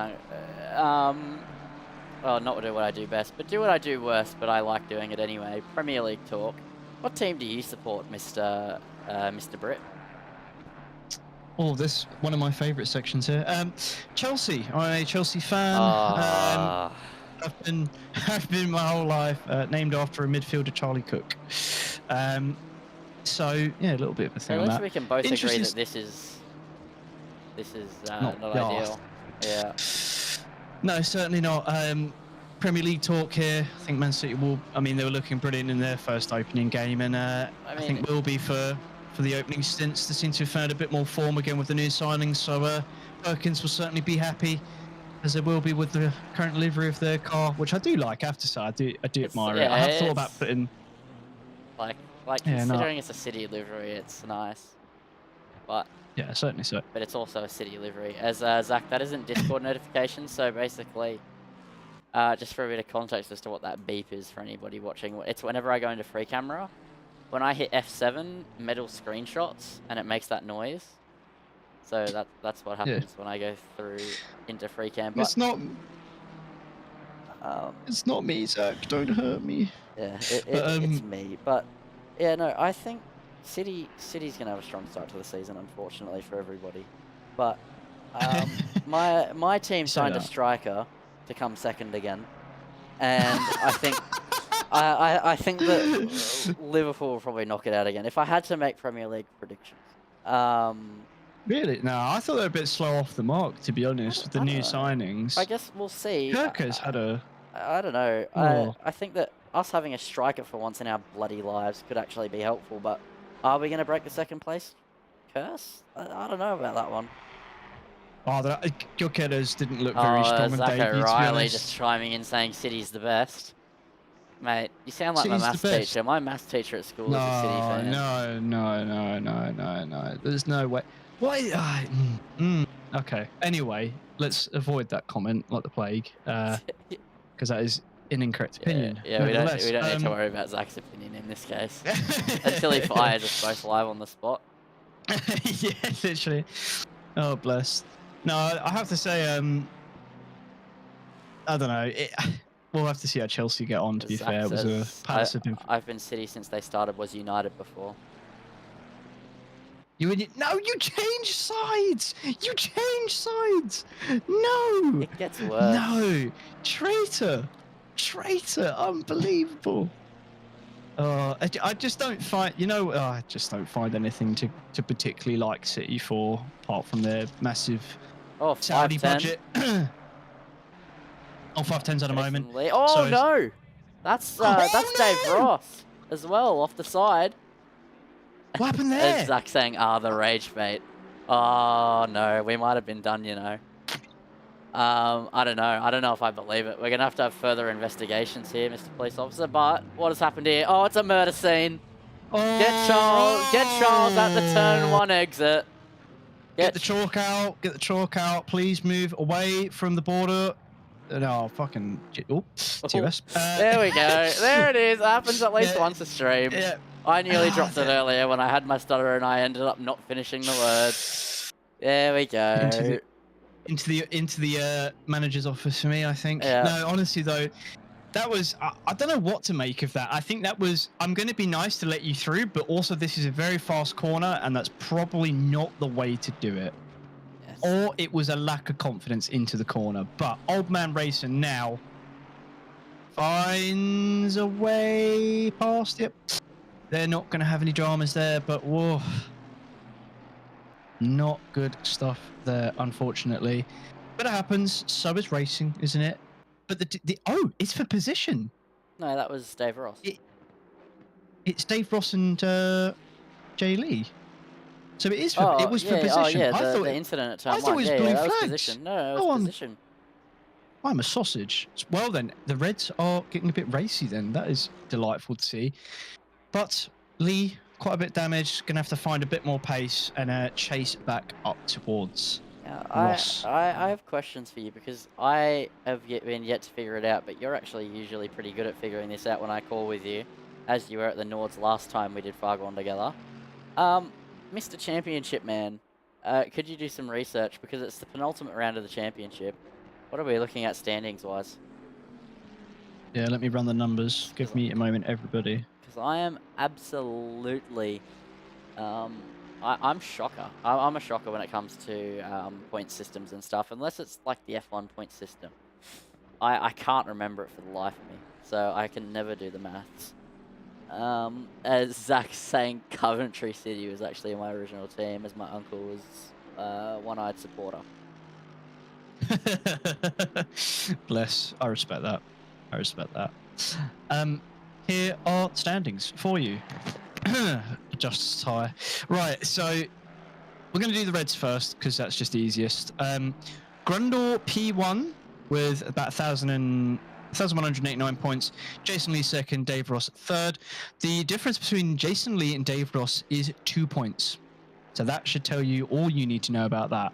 Silvers, you've got Parker P1, Speed Racer P2, Perkins P3, MJ P4, Tobazar P5, Rhodes P6, Tim Bradley P7, Demon Boost P8, Swooper P9, Old Man Racer P10, and Pavel Bogdan P11. The difference in points between P1 and P2 is by about 20 to 30 points looking at it. P2 to P3, you're looking at about 56 points, or thereabout. Then looking at the overall, you've got quite an interesting situation for the points here. Steve Rees P1. Are you surprised? Am I surprised? Not really. But Longy P2, Maddie P3, James Parker P4, Hoggy P5, Griffin P6, Speed Racer P7, Ian Nick P8, Leigh Perkins P9, and Nathan Henson P10. So the championship's still up for grabs. Steve Rees, 1,036 points. Longy, 1,009. And Maddie, 897. Parker, P4 at the moment, 814. Hoggy, P5 with 809. So it is a very tight battle between the Lexus. Yeah, I noticed that over the course of the season. They're never actually really... I've not seen them close to each other on the track too many times, but I've seen them getting similar positions in some of the races, just kind of trading between, say, like where they are right now, P7 and like P9. 2 apart, but so far apart on the track. And they both just kind of trade between finishing in those sorts of positions as... poor Tom Marzi jumps into the chat saying Longy's ripping in front. Longy just pitted because he hadn't made a stop yet. So, unfortunate timing there in the chat. As, at least it'll be pretty decent with the fuel if they've got it right. I mean, Rees at the moment coming up to some traffic. I did say about this. Maddie, though, dropped a bit behind. About 2.5 now, around there. Yeah, so... Oh, it's going to be tantalising close. Hoggy is... Oh, is that... Hang on. What is going on with the timings? No, so Longy's in 5th. And he has 9.2 to the car in front, 3.9 to the car behind. Yeah. I'm just looking at Hoggy at the moment because it says 0.3 to Leigh Perkins. Oh. Yeah, it is. Well, what do you know? The battle's back on again. Yeah. Oh, well, it's coming up to 26 minutes, so it's all for the marbles at the moment. You need to certainly... Oh, they're going to go with find maybe. Oh, never mind. Camera angles, beautiful thing. Well, Lexus on BMW, as the Germans do say. One of my teammates, Daniel Castellana, being a profound German. Trying to pick up some more phrases from him. Commentated over Castellana a few times. Rapid. He was my teammate at Suzuka. Here they go. Oh, so they're going to go wheel to wheel towards turn 9. Hoggy trying the outside line on the BMW. It's not going to work. With a car with as minimal downforce as that tugboat, it's definitely not. But that's a little bit slidey from Leigh Perkins, and now towards turn 1, the Lexus gets to stretch its legs in a straight line. He's pulling alongside, and he's going to be pulling ahead here of Leigh Perkins as they head into the braking zone. Down the inside goes Hoggy, he gets it done. Is Leigh Perkins done just yet, though, as they're going side by side, and now back into the slipstream goes the BMW towards turn 3. Can he put the pressure back onto Hoggy? It looks like it. He's forced to the inside line. Now they're going to be wheel to wheel. No, Leigh Perkins backs out of it. A fantastic move from Hoggy at turn 1. Holy moly. That was a true display of what the Lexus can do at this circuit. Hoggy gets it done. And in what a fashion there. Very well played to Hoggy there. Fantastic stuff. Yeah. Really, really good stuff there from the two of them, as now they'll just slot back in, and Hoggy is going to try and stretch his legs in a straight line. Not stretch his legs in a straight line, stretch his legs in general to try and pull away. I got the words out eventually. It's 10:30 p.m. at night. Give me a break. As good night, Zach, and yeah, appreciate it. You just blessed. What I will say, Hoggy, for the championship here, needs to catch up towards Parker. Now, the gap as it stands is... Oh, never mind. It's saying about like 1 minute something. Or is it? No, it's 10.1. Sorry, it's having a bit of a moment there.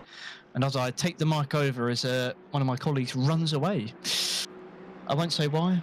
It's not for a bad reason, don't worry. It's just a human reason. Nevertheless, you're going to be stuck with me, and I'm going to be stuck with you. So let's get down and boogie. So, Eat Nick at the moment, 0.7 away from Henderson. And I can't change the camera over at this moment in time, so we're just going to stay on board with Hoggy. Hoggy is still being harassed and chased by Perkins, who's 1.1 away, traffic in the way as it stands. And Hoggy needs to put the tempo down if they want a chance to get over Parker in the championship. So, time to find and pace the gain. What can the 42 put down at the moment? We'll keep on board with the laps as they come in. And you can just see it gliding through the apexes right now. I think they've got a bit more of a measure of the Lexus as it stands at the moment. Hoggy trying to put the foot down.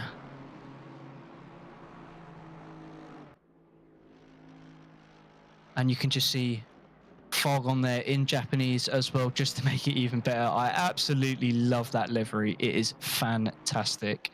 With the Lexus Gazoo Racing, just to make it even better. Big fan, big fan. Absolutely brilliant work there with the livery making. And it's going to be a decent lap there from Hoggy with a 128.9. Perkins put down a 29.8. So Hoggy is catching up to Parker, who put down a 29.4. It's all to play for now. 22 minutes and 30 seconds around on the clock.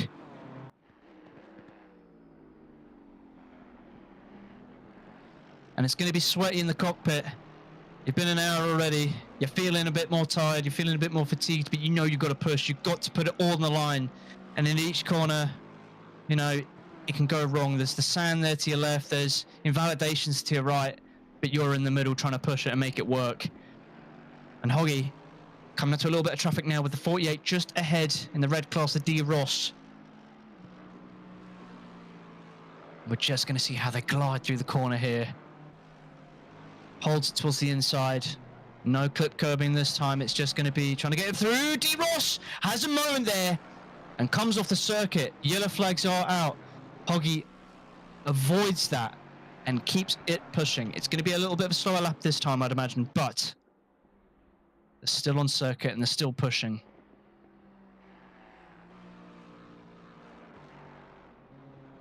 The stream has become a Hoggy fan cam, I think, for the interim at this moment in time. But Hoggy there just put down a 29.6. Parker a 29.3. Due to that yellow flag, it was a bit of an issue, but Hoggy still pushing. Nice sector one there.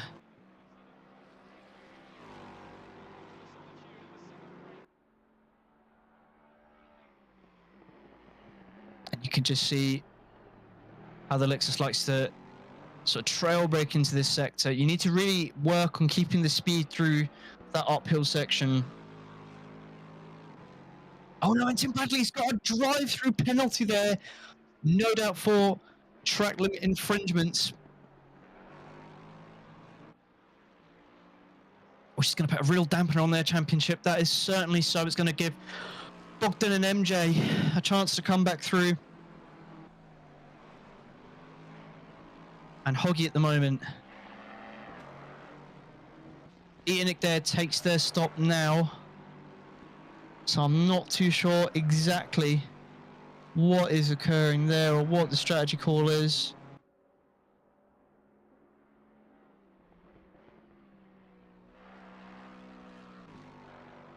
You'd almost think I am the one controlling the camera because it's just focused on Alexis the whole way through. But Hoggy at the moment, keeping it consistent. I'm just sort of keeping a monitoring of the gaps for everybody. Maddie is still about 2.3, 2.1 away from Steve Rees. Jay Griffin at the moment, about 22 seconds away. They're a little bit out of earshot. Henderson P5, Longy P4. Henderson is lapping faster than Longy at this moment in time. There's still pace to find and plenty of time to find it in. It's only 20 minutes left, or 19 minutes left.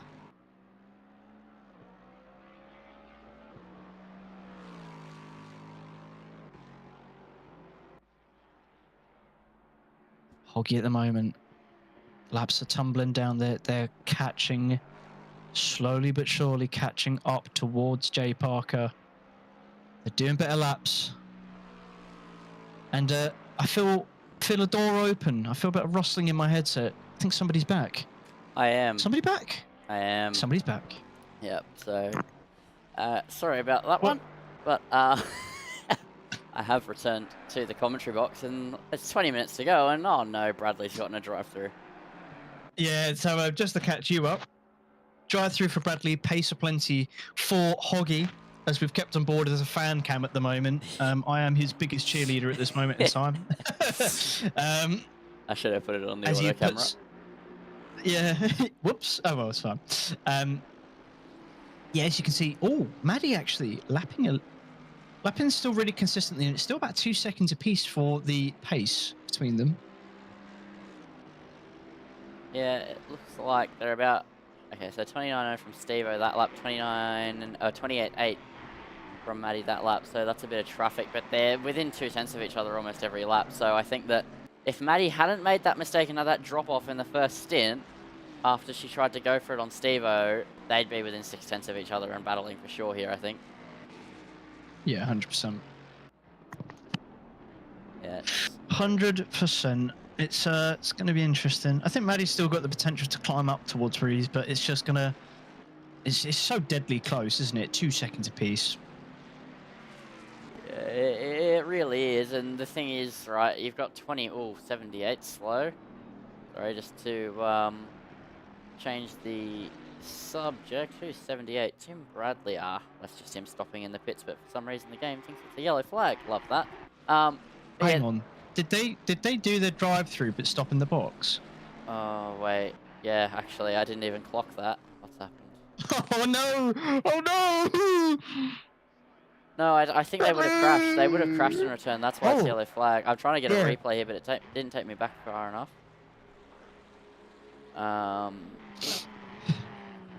Because I really didn't want to go back a minute to see what happened, but I probably should have. Yeah, no, normally the only way that you end up with a yellow flag in the pits is through crashing and then having to return. So I don't know. We'll get the story of that one later.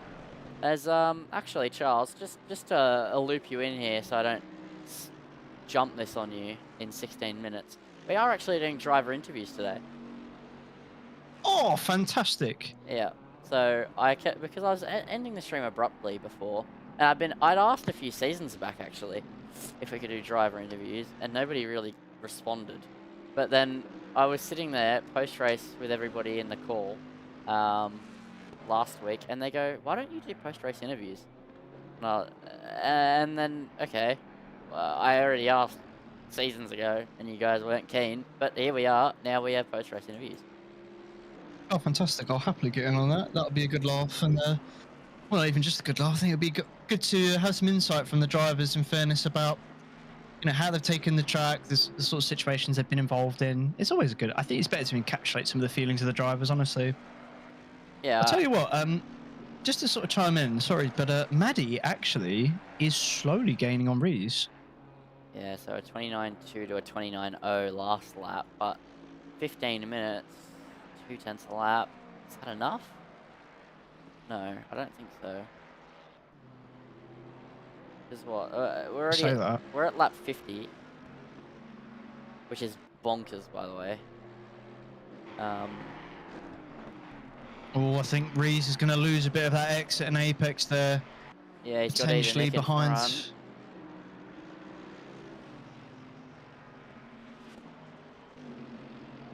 No. Oh, not really. Is he in it going to make it easy though? Yeah, he is.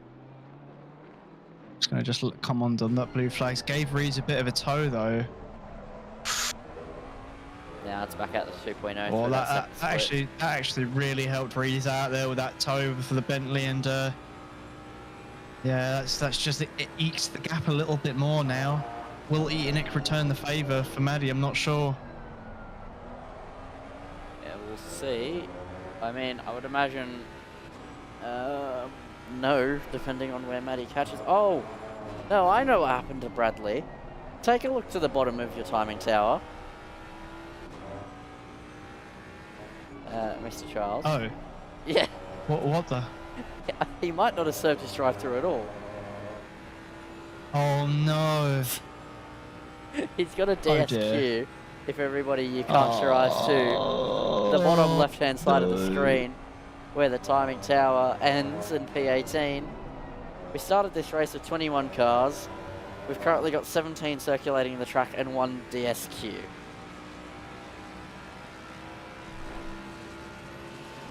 That's unfortunate. That was very unfortunate. Very, very unfortunate. But that is the way the cookie crumbles. The stewards have stewarded. Oh, and Eatinic is going to give that slipstream to Maddie to repay the favour. Yeah. Well. If only all lap markers could be that courteous. Oh, if only, eh? Eatonic there doing a bit of a slingshot for the pair of them. Where one gets it, the other gets it too, and the gap is still around 2 seconds, about 1.9. It is slowly getting down, and Leigh Perkins now is in front of Rees. Will Perkins have the afforded opportunity to let Rees through at a decent part of the track? Because all the time matters now in the last 13 minutes of this circuit. And you surely got to believe that Perkins is going to dive out of the way. You do not want to get involved in a battle like this unless you want to create Oh no, certainly. the Steve-O and Maddie show here live on Sensational TV. But no, he's going to pull Yeah, out look. of the way. And then he'll have to get out of the way as Maddie as well. I wonder if Steve might have a bit of showmanship about him here. Or does he just want to go back to back because I called him out last night for being washed after Interclub last time? Knowing Rees, I think he'll try and put this pedal to the metal and just go for it. Yeah, I know that they were talking to me about how a few seasons ago they used to just slow off and create the Steve-O and Maddie show, but I don't think we're getting that here. I think they're absolutely giving it everything they have. They're doing pretty much identical lap times. The gap has stayed about the same for the past 45 minutes or longer. So I think this is just absolutely everything they both have here. Certainly so, and I think as it stands at the moment, Perkins sort of punching a hole in the air for Maddie at the moment, and then we'll peel off to the side. And all it takes is one moment from Rees to really swing the pendulum and pressure. But seems to be quite consistent. Nearly touches the sand there with that rear left tire, but just keeping it pinned at the moment. And this is probably one of the closest battles we've got on track. Eatonic is currently chasing after Perkins for P8 at this moment in time. Hoggy Story has been chasing after Parker, but it's not enough. It is not enough at this moment in time, unfortunately. Yeah, it's just not. And Henderson. Yeah, Henderson's about 4.1 off of Longy as well. So it's all coming to a head. Yeah, it really is, and that's kind of what happens when you've got 10.5 minutes to go. You've sort of got that effect where you've got a few battles getting ever so closer, but it just doesn't quite come to fruition, and then you've got a couple of cars just trying to bring their races to an end after what has been quite a long hour and a half. Because even in the case of, let's say, a driver in a reasonable position like Hoggy, he's had a couple of battles, but it's just been a really long race for him. You know, he's had a couple of overtakes, but other than that, it's just been smooth sailing, and he's in a land of his own. And I think, in my opinion, when you're in a long race like this, as much as you want to be kind of driving out by yourself, you don't want any interruptions, it's also the worst place to be. It's the most boring place to be. You want to be in the thick of it battling. It makes the hour and a half feel so much quicker. And when you got 10 minutes to go, it drags on for a while when you're by yourself. Yeah, certainly so. And the Ripple Ring is one that you just have to really remain so laser focused on if you want to get the most out of the car. It really just takes one moment with a bit of sand and really dampens your efforts for quite a lot of seconds. And that's if Barry Yard doesn't make his guest appearance and rinse your car. But Straight to the tell you shadow what, at the moment, yeah, literally. So what, Maddie at the moment though, still keeping consistent. It's so tantalisingly close between the pair of them. Yeah, I think their thing is just their consistency. I've never quite. They've had some good battles with one another where they're close together, but I don't think I've ever seen them in a battle like this where they're 2 seconds apart. And every single lap they've done in the last 45 minutes, excluding traffic laps, have been within 0.2 of one another. Is absolutely unbelievable consistency. Yeah, certainly so. And Rees just keeping it consistent. Eatonic is about 0.8 seconds away from Perkins now as well, as that battle hots up on the timesheets. Again, Rees just keeping it together. I don't know how much experience I've got with the Bentley, surely in a certain amount, but now you're going to see Eatonic is starting to get the hammer and tongs out. Oh, Perkins a bit squirrely there. And Eatonic's going to start to put on that pressure. Yeah, this is where the Mercedes needs to really get its head down, but this is the problem, right, with the Mercedes. It's just sort of so average at the moment. It's really bad for pushing up behind another car. I know that the BMW is sort of in a similar situation where it doesn't really excel at anything except being stable, but the problem with the Merc is the thing that it excels in is understeer. And when you're trying to push the car just a little bit harder, trying to close up and get an overtake done on someone like Lee Perkins, oh, it's off the track, but no drive through. Wide, boys. But yeah, the last thing you need is that understeer the Merc gives you, whereas the BMW very planted, kind on its tyres, kind on fuel. The Merc itself isn't kind on fuel; it just has a big fuel tank. But I imagine everyone will make it to the end. So it's just kind of not the right car for the moment, I don't think. I don't know. Like, I think the AMG does have really good management with the curbs here, and we see this. I think Nick is just Perkins really overslowing the car. I feel like into that section, and not getting the most out of it. Nick at the moment slowly closing in, and it's just getting closer and closer. The battle remained the same for Reese and Maddie. I think, you know, I'm not really a betting man most of the time, but I think Reese will probably comfortably take this one just about, unless a mistake creeps in or some traffic. There's the number 13 car that Reese is coming up to, so still could be a small spanner in the works. 6 minutes 30 to go. Yeah, anything can happen, you know. It's not over until the fat lady sings at the end of the day. You said that earlier in the race, and it definitely stands true. And yeah, I think that there's still a bit of racing left to be had here in this next 6 minutes. You know what, 6 minutes around here, a minute and a half a lap-ish. Let's see, can we be mathematicians here? 1 point, so that's 2 laps. So it should be about 4 laps to go in this race, but then again, I think it'll be 5 because they crossed the line with about 6 minutes 7 to go. So 4 or 5 laps to go, so this is a 60 or 61 lap race. We're on lap 56, so there's still quite a lot of racing left to be had if you think about it that way. Yeah, certainly so. All coming right off the circuit there for Reese. That was some sportsmanship for sure. Maddie's like, punch that hole in the air for me, please. I want to get closer. Oh, Bogdan at the moment. Oh, Perkins. 1 second adrift is the gap between Etnick and Perkins. They are exchanging very similar lap times. Here's a car we actually haven't gone on Etnick board did with. have some damage earlier in the race as well. We haven't actually gone on board with Etnick this entire race. We've watched him a few times, but I've never gone on board with the Merc. We've gone on board with all the other V8s. Gone on board with the Mustang. I actually don't know. Is the Bentley a V8? I assume it's a V8, right? I'm going to take it. I believe so. Yeah, I'm going to take Let me a check. stab. You can correct me if I'm wrong. Yeah, we've been on board with the Ford. We've been on board with the Bentley. We've been on board with the Aston. We've been on board with the Lexus. We've been on board with the Nissan and McLaren as well. All V8s, but we hadn't been on board with this one until now.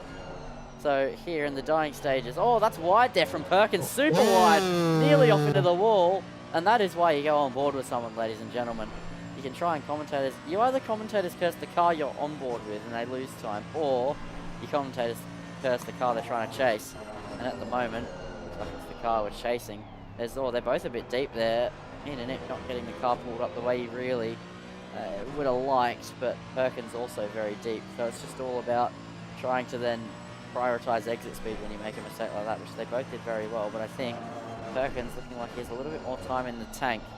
That gap sitting, it says 6.5 tenths, but I would hazard a guess and say it's about 8 tenths when it's actually. I think if Perkins isn't careful though, that's going to be a drive-through. Like, most certainly, there's no doubt about that in my mind. If you go too wide in RBR, it is going to really penalise you. So they've got to be so careful in these last stages here. Perkins seems to be maintaining a gap through some of the apexes. Comes to the middle there for a bit of a defensive line. I don't know if they needed to defend necessarily there, but Etnick is getting closer and closer. They're really evenly matched, these two. Yeah, they really are, as we have 3 minutes to go. Let's just check where Steve-O's sitting on the track. He's just head through turn 1. Yeah, I think we're going to have a situation like we had in Interclub. But, you know, just quickly before I go on what I was about to go on about, 1.6 seconds. Keep your eyes I out. did notice that. Yeah, so what I was about to say is, in Interclub last night, Steve crossed the line at Le Mans with like 2 seconds to go. And created a whole another 4-minute lap at Le Mans. I think we're going to have an extra minute and a half here because Steve-O's going to cross the line with about 7 seconds to go on the lap. Oh, you're right. He can't hold up because he's got a car right there up his chuff, 1.5 seconds behind, and closing is Maddie, heading into the final 2 laps of this race. This is going to be really interesting here between them. We're heading towards the penultimate lap of this race. It's been quite a long 90 minutes, but an exciting 90 minutes for the most part, with most of the laps involving some cars within 1 second of one another. But I think Steve-O there through the middle sector, heading into the third sector, pulled away a little bit, gained another 3/10. So I think it's too little too late here for Matty, unfortunately, without a big mistake coming from Reese's car, and I was absolutely right. He's going to cross the line, but it's not going to be with 7 seconds to go. He's going to cross the line with about, with about 15 seconds extra in his pocket. He definitely couldn't slow up, even for Griffin. But yes, a little bit slidey. The Bentley starting to come out a little bit, but he should be home free. Meanwhile, though, Perkins definitely not home free. That gap, 6/10. Holy moly, it is all coming to a head now in the last minute and a half. Oh, that was slow. That was slow. It's going to be tantalizingly close between these two. Oh, wait, 1.3 up the front. Yeah, it's certainly starting to get a little bit closer. If Maddie gets just under that rear wing, Reese, I think and suspect, will certainly be in some trouble. And Reese is starting to find a bit more struggle now with the tyres. Surprising as well. 510 ahead. Got a yellow flag. Oh, off the side of the road there. Oh, starting to hot up here in the last stages here. Maddie is on the push, and you can feel the tension. It's getting electric at the moment, with the Mustang really trying to extract the most out of the corners as much as it can. And Reese is starting to creep in a little bit more pressure and mistakes here, I suspect. Now, how do they handle that last section? They took it a little bit slidey before. What's it going to be, Reese? Perfect. No, Nailed. more calm and collected. Yeah, more calm and collected now. And we're now And on what's the time saying? The final lap. Oh, it's a small gap. So, yeah, he pulled away a little bit now as we head on to the final lap of this Austrian Grand Prix. So I think he's home free. I think he is safe without a huge mistake. So, just at the death of it here, Maddie looked like she found that extra 2% that she needed to start closing up to Steve-O, but Steve-O also has just gone bang and said, no, I have a little bit more time here in the third sector. And what a night it has been for Stephen Reese. Let's just start off by going, he won Interclub last night with 130 laps on a set of course of practice before it. No laps practice on ACC, I would assume, until today. And he's jumped in and he took pole position against the likes of Maddie and Justin Griffin and Longy. At such a short lap with such close gaps, he managed to take it by just over 1/10 of a second, and it would have been more if he hadn't invalidated, just proving his dominance once again. And now, as he comes through the final sector, he is home free with blistering consistency here in this Grand Prix. It has been absolutely immense. Fastest lap of the race as well. The lights are flashing. He won in the Interclub Championship, representing this league, representing Fargone Racing. And now, just a night later, here in the GT Challenge, Steve Reese is going to round the final corner and cross the line victorious here in the penultimate round of the championship. Fantastic stuff from Stephen Reese to take it by 1.5 seconds over Matty, who gave him a good bit of grief there in that one. But what consistency, what pace from Stephen Reese. My lord. Perkins held on in the end there as well, 0.8, and Speed Racer actually came into the mix with 0.8 of their own. Very interesting towards the end there. Jay Griffin there takes P3. Longy looks like a P4. Henderson P5, 2.5 away. They were getting closer and closer, but just not enough. Not enough. Yeah, not quite for Hendo, but yeah, good result there from long ears. Oh, you go. No, I was just going to say the big story. Parker takes it over Hoggy in the Battle of the Lexus. Yeah, he does, and they finish P6 and P7. So I was saying before, they don't normally finish next to each other on the on the timing tower, but I'm proved wrong tonight. Parker will come home in P6. Hoggy will come home in 7th. We'll get the final grid order once it ticks over, and then I'll pull Steve-O and Maddie in for a quick chat. We can move over to the Fargone Discord in a moment, but yeah, what a night it has been of racing. As Tom Marzi comes into the chat going, let's go Steve-O, absolutely. Blistering stuff from him is actually, you know what we're going to do before we run through the final order, we're going to move over. So Charles, if you just go to the Fargone Discord, you should see like the Duke's Lounge. You can just move in there. Yes, Lounge Deuce. Yeah. Cool. Oh.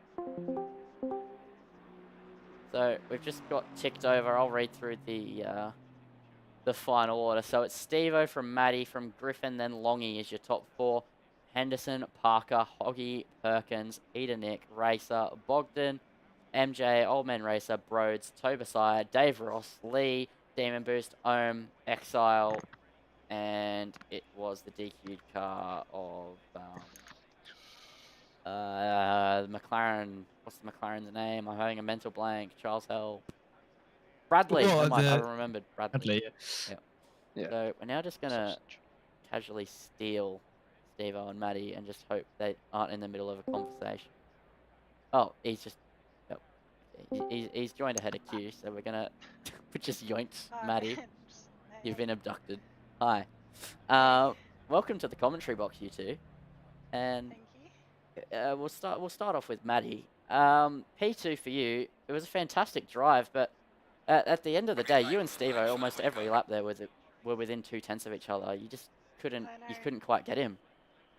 We just had the exact same pace, so what could you do? Yeah, it must have been really hard though, trying to stay behind in a position where you have the exact same pace. Was there anything? Yeah, I think once you drop back a bit, like you're out of the dirty air, and so then you can just pump out the laps. But when I was within a second, it was tough. So I think, yeah, and it looked like there to me that there was one move earlier on in the race where you lost that second when you were battling him because you went up the inside of 3. Was that kind of just like the moment where it kind of potentially slipped out of your fingers because you couldn't keep attacking him and then the pace just settled in? Yeah, I think that was my only hope for sure. He got a bad run out of T1, got the Mustang power up the straight, but getting that's the weakest part for the Mustang, the traction out of T2. It just doesn't get away, so yeah. There's Charles. Charles, do you have any questions? Yeah, just I do. Hello. Quite a few questions, to be fair. How do you feel in terms of the longest stints with the Ford Mustang there? I noticed in terms of the strategy, it was very similar to the Bentley. Did you feel that the attrition was quite a lot through the 1 hour 30? Talk us through it. Yeah, definitely the tyres will struggle. After about 20 minutes, they go into like this really bad phase, I feel like. But then as the weight comes out away from the car, you can kind of start doing good laps again because the tyres don't really degrade further. Whereas I feel like Steve-O was mainly getting worse towards the end of the stint. So he'd maybe pull away from me a bit in the middle of a stint, and then I'd come back a little bit at the end. Yeah, so we're monitoring the times here in the box, and notably saw that I think towards the last 20 minutes, you started to just chip away slowly into the lap times a bit more and more, and that's why it just got so closer. So do you think, given the opportunity of having maybe another 10 minutes or so, do you think you would have been in the gun sights? Oh, I don't think so. I think once you get close, it's just so hard to hit all your markers, and the car's so unstable at that point. I doubt it. Not without Steve-O making an error. Understandable. Well, no further questions from me, Your Honour, in terms of Maddie, but Steve-O, I think the man of the hour, someone I think Lindsay will definitely want to speak to as part of the fan clubs. Lindsay, take it away.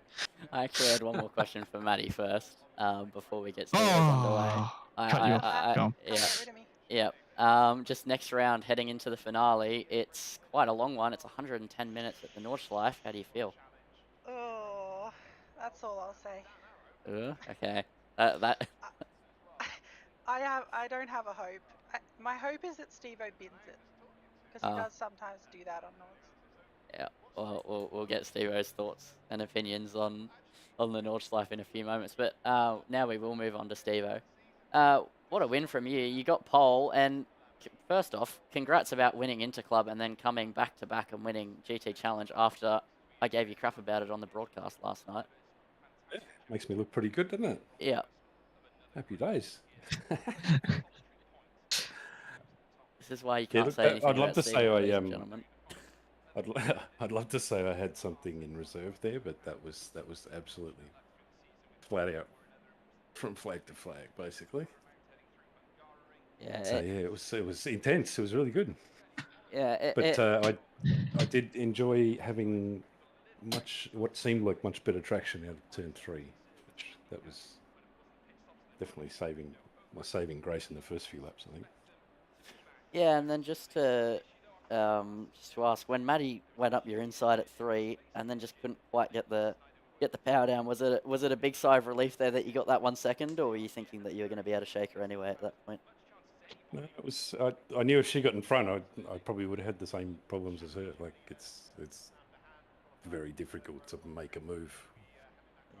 I'd say with those two cars pretty evenly matched on pace, I might have been able to do something out of turn 3, but probably unlikely. So yeah, it was intense.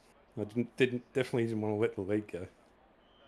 Yeah, and then just when it came to quali, you were invalidating a lot there. Was it just a struggle to keep it on the road? It was just full send, you know.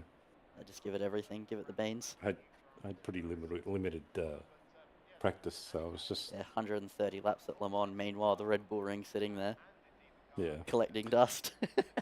So I was just up on the wheel and throwing around. Ended up working. It's good. And then one more question for you before I hand you over to Charles. The Nordschleife, how are you feeling going into the finale, leading the championship? Feeling great. As Matty has mentioned, I do have a habit of binning it there, but I do have a lot of speed there as well. So we'll just, lucky dip, see what happens. Well, fair enough. Have you ever taken the Bentley around there? I have, yes. You have? Okay. So you kind of know what you're diving into? Mm. That's good to hear. Well, I'll leave you to Charles now because I'm sure he has a billion more questions in there. Me, never. No, certainly Reese. Reese, I've got to say, obviously, it seems as if you jump from manufacturer to manufacturer and still maintain such a pace. I think the main question on my mind is, how do you do it? What is your prep like? I mean, you said there was talk of you not having any practice going into Bentley here, maybe, but yeah, talk me through it. How are you so consistent through these manufacturers? There's only a handful of them, to be honest. There's a few cars that I'm a bit average in. So yeah, look, I enjoy the Bentley, I enjoy the Ferrari, I enjoy a few other cars. It's probably seat time, to be honest, in each of them. So yeah, put me in a Lamborghini, I'll be at the back of the grid. Yeah, very difficult car to manage. I can surely imagine. Coming into Nords, I mean, we've talked about it a little bit. There must be some concerns looking in the rearview mirror for you. Who you're looking at, particularly going into Nords, that's going to be putting the pressure on you for the championship? There's talk. There'll be a bit of a vote from the grid this week on whether to reinstate a drop round for this season. Then Griff would be a problem, right? We'll see. So Matty and Griff have both either missed one or had a shocker. It could really tighten things up. There'd be a handful of extra points as well on the table for the much longer race. So we'll see how that vote goes. I think if that vote gets up, it could be technically a four-way battle, I think. Going into that race. So yeah, looking forward to that. I kind of secretly hope the vote gets up. Yeah, no, certainly it would be nice to see a bit more of a tightening, I think, for the championship and certainly for the battles as well. You've been very pacey previously at Nords with some different manufacturers, especially in the Ferrari. Nearly made me sick, to be fair, with some of the hot laps you were doing. Coming into it with the Bentley, though, how confident are you feeling in terms of your hot lap pace and then versus the long stints? Tell me about it. Pretty good. I've got some of my best laps are in the Bentley, so it feels pretty comfortable around there for me. So yeah, long runs, short runs, it's all very much the same with the Bentley. If it's good, it's good, and if it's rotten, it's rotten. Yeah, no, good certainly around so. there. No, fair play to you, mate. Thank you for being in the box. That's all the questions I've got for you, Lindsay. I'll hand it back. That's all the questions I've got for both of you as well. Just a big congratulations to the both of you being in the top 2 and so consistently. Since season 18, I've excluding last season that I've been broadcasting, and every single one of them, you two start on the front row for like 90% of the rounds. So yeah, it's great consistency and pace from the both of you all the time. Yeah. Getting annoying, really. I wish you could slow down. It's good. Get him It's back in the good for the McLaren. entertainment, and just a quick thanks to you guys for putting the stream on, and thanks to Sensational for all the work. It's great. Yeah, thanks, guys. Yeah, absolutely no worries. And I'll tell you what, I got Charles alongside me again next week, so Awesome. Fantastic. yeah, it'll be good. Cool. Long race at the Nords, so need someone to keep me in check. There is one quick driver I would like to pull in and have a quick chat with for their problems and heartaches this race. Go for it. Go for it. Why not? One. I know moment. who you've got in mind. I know exactly who you've got. Oh yes. Yep, there they are. Hello. Oh, good morning. Good morning indeed. You are still on stream, no profanities. Just a quick talk with you, bit of an interview. Talk us through your race. First time at Fargone, how are you feeling? Good. It was a roller coaster. I had to take some time to adjust to my new pedals, and then I gained some pace towards the second half after passing the Lexus. However, unfortunately, before I could get started, my FFB died, and I had to park it and stop. I know it was disastrous, and I think on the cast we certainly felt for you. It was a fantastic battle we were seeing, definitely emerge out of that. Bit of a chime in from me, really. Obviously, being from Europe myself, and just looking at it, you've battled Europeans quite fiercely, and now you've battled more oceanic talent. What would you say is the difference between them? I don't know. I don't really think about regions. I think fast people are fast, regardless. I don't know. Everyone here is scary. I was happy being able to keep up, but I think it doesn't really matter to me. Oh, fair enough. Coming into Nords, will you be here for the next round? And are we hoping to see a bit more consistency? Excellent stuff. I love Nords. Rocking the I've Audi. barely driven it, but I love Nords.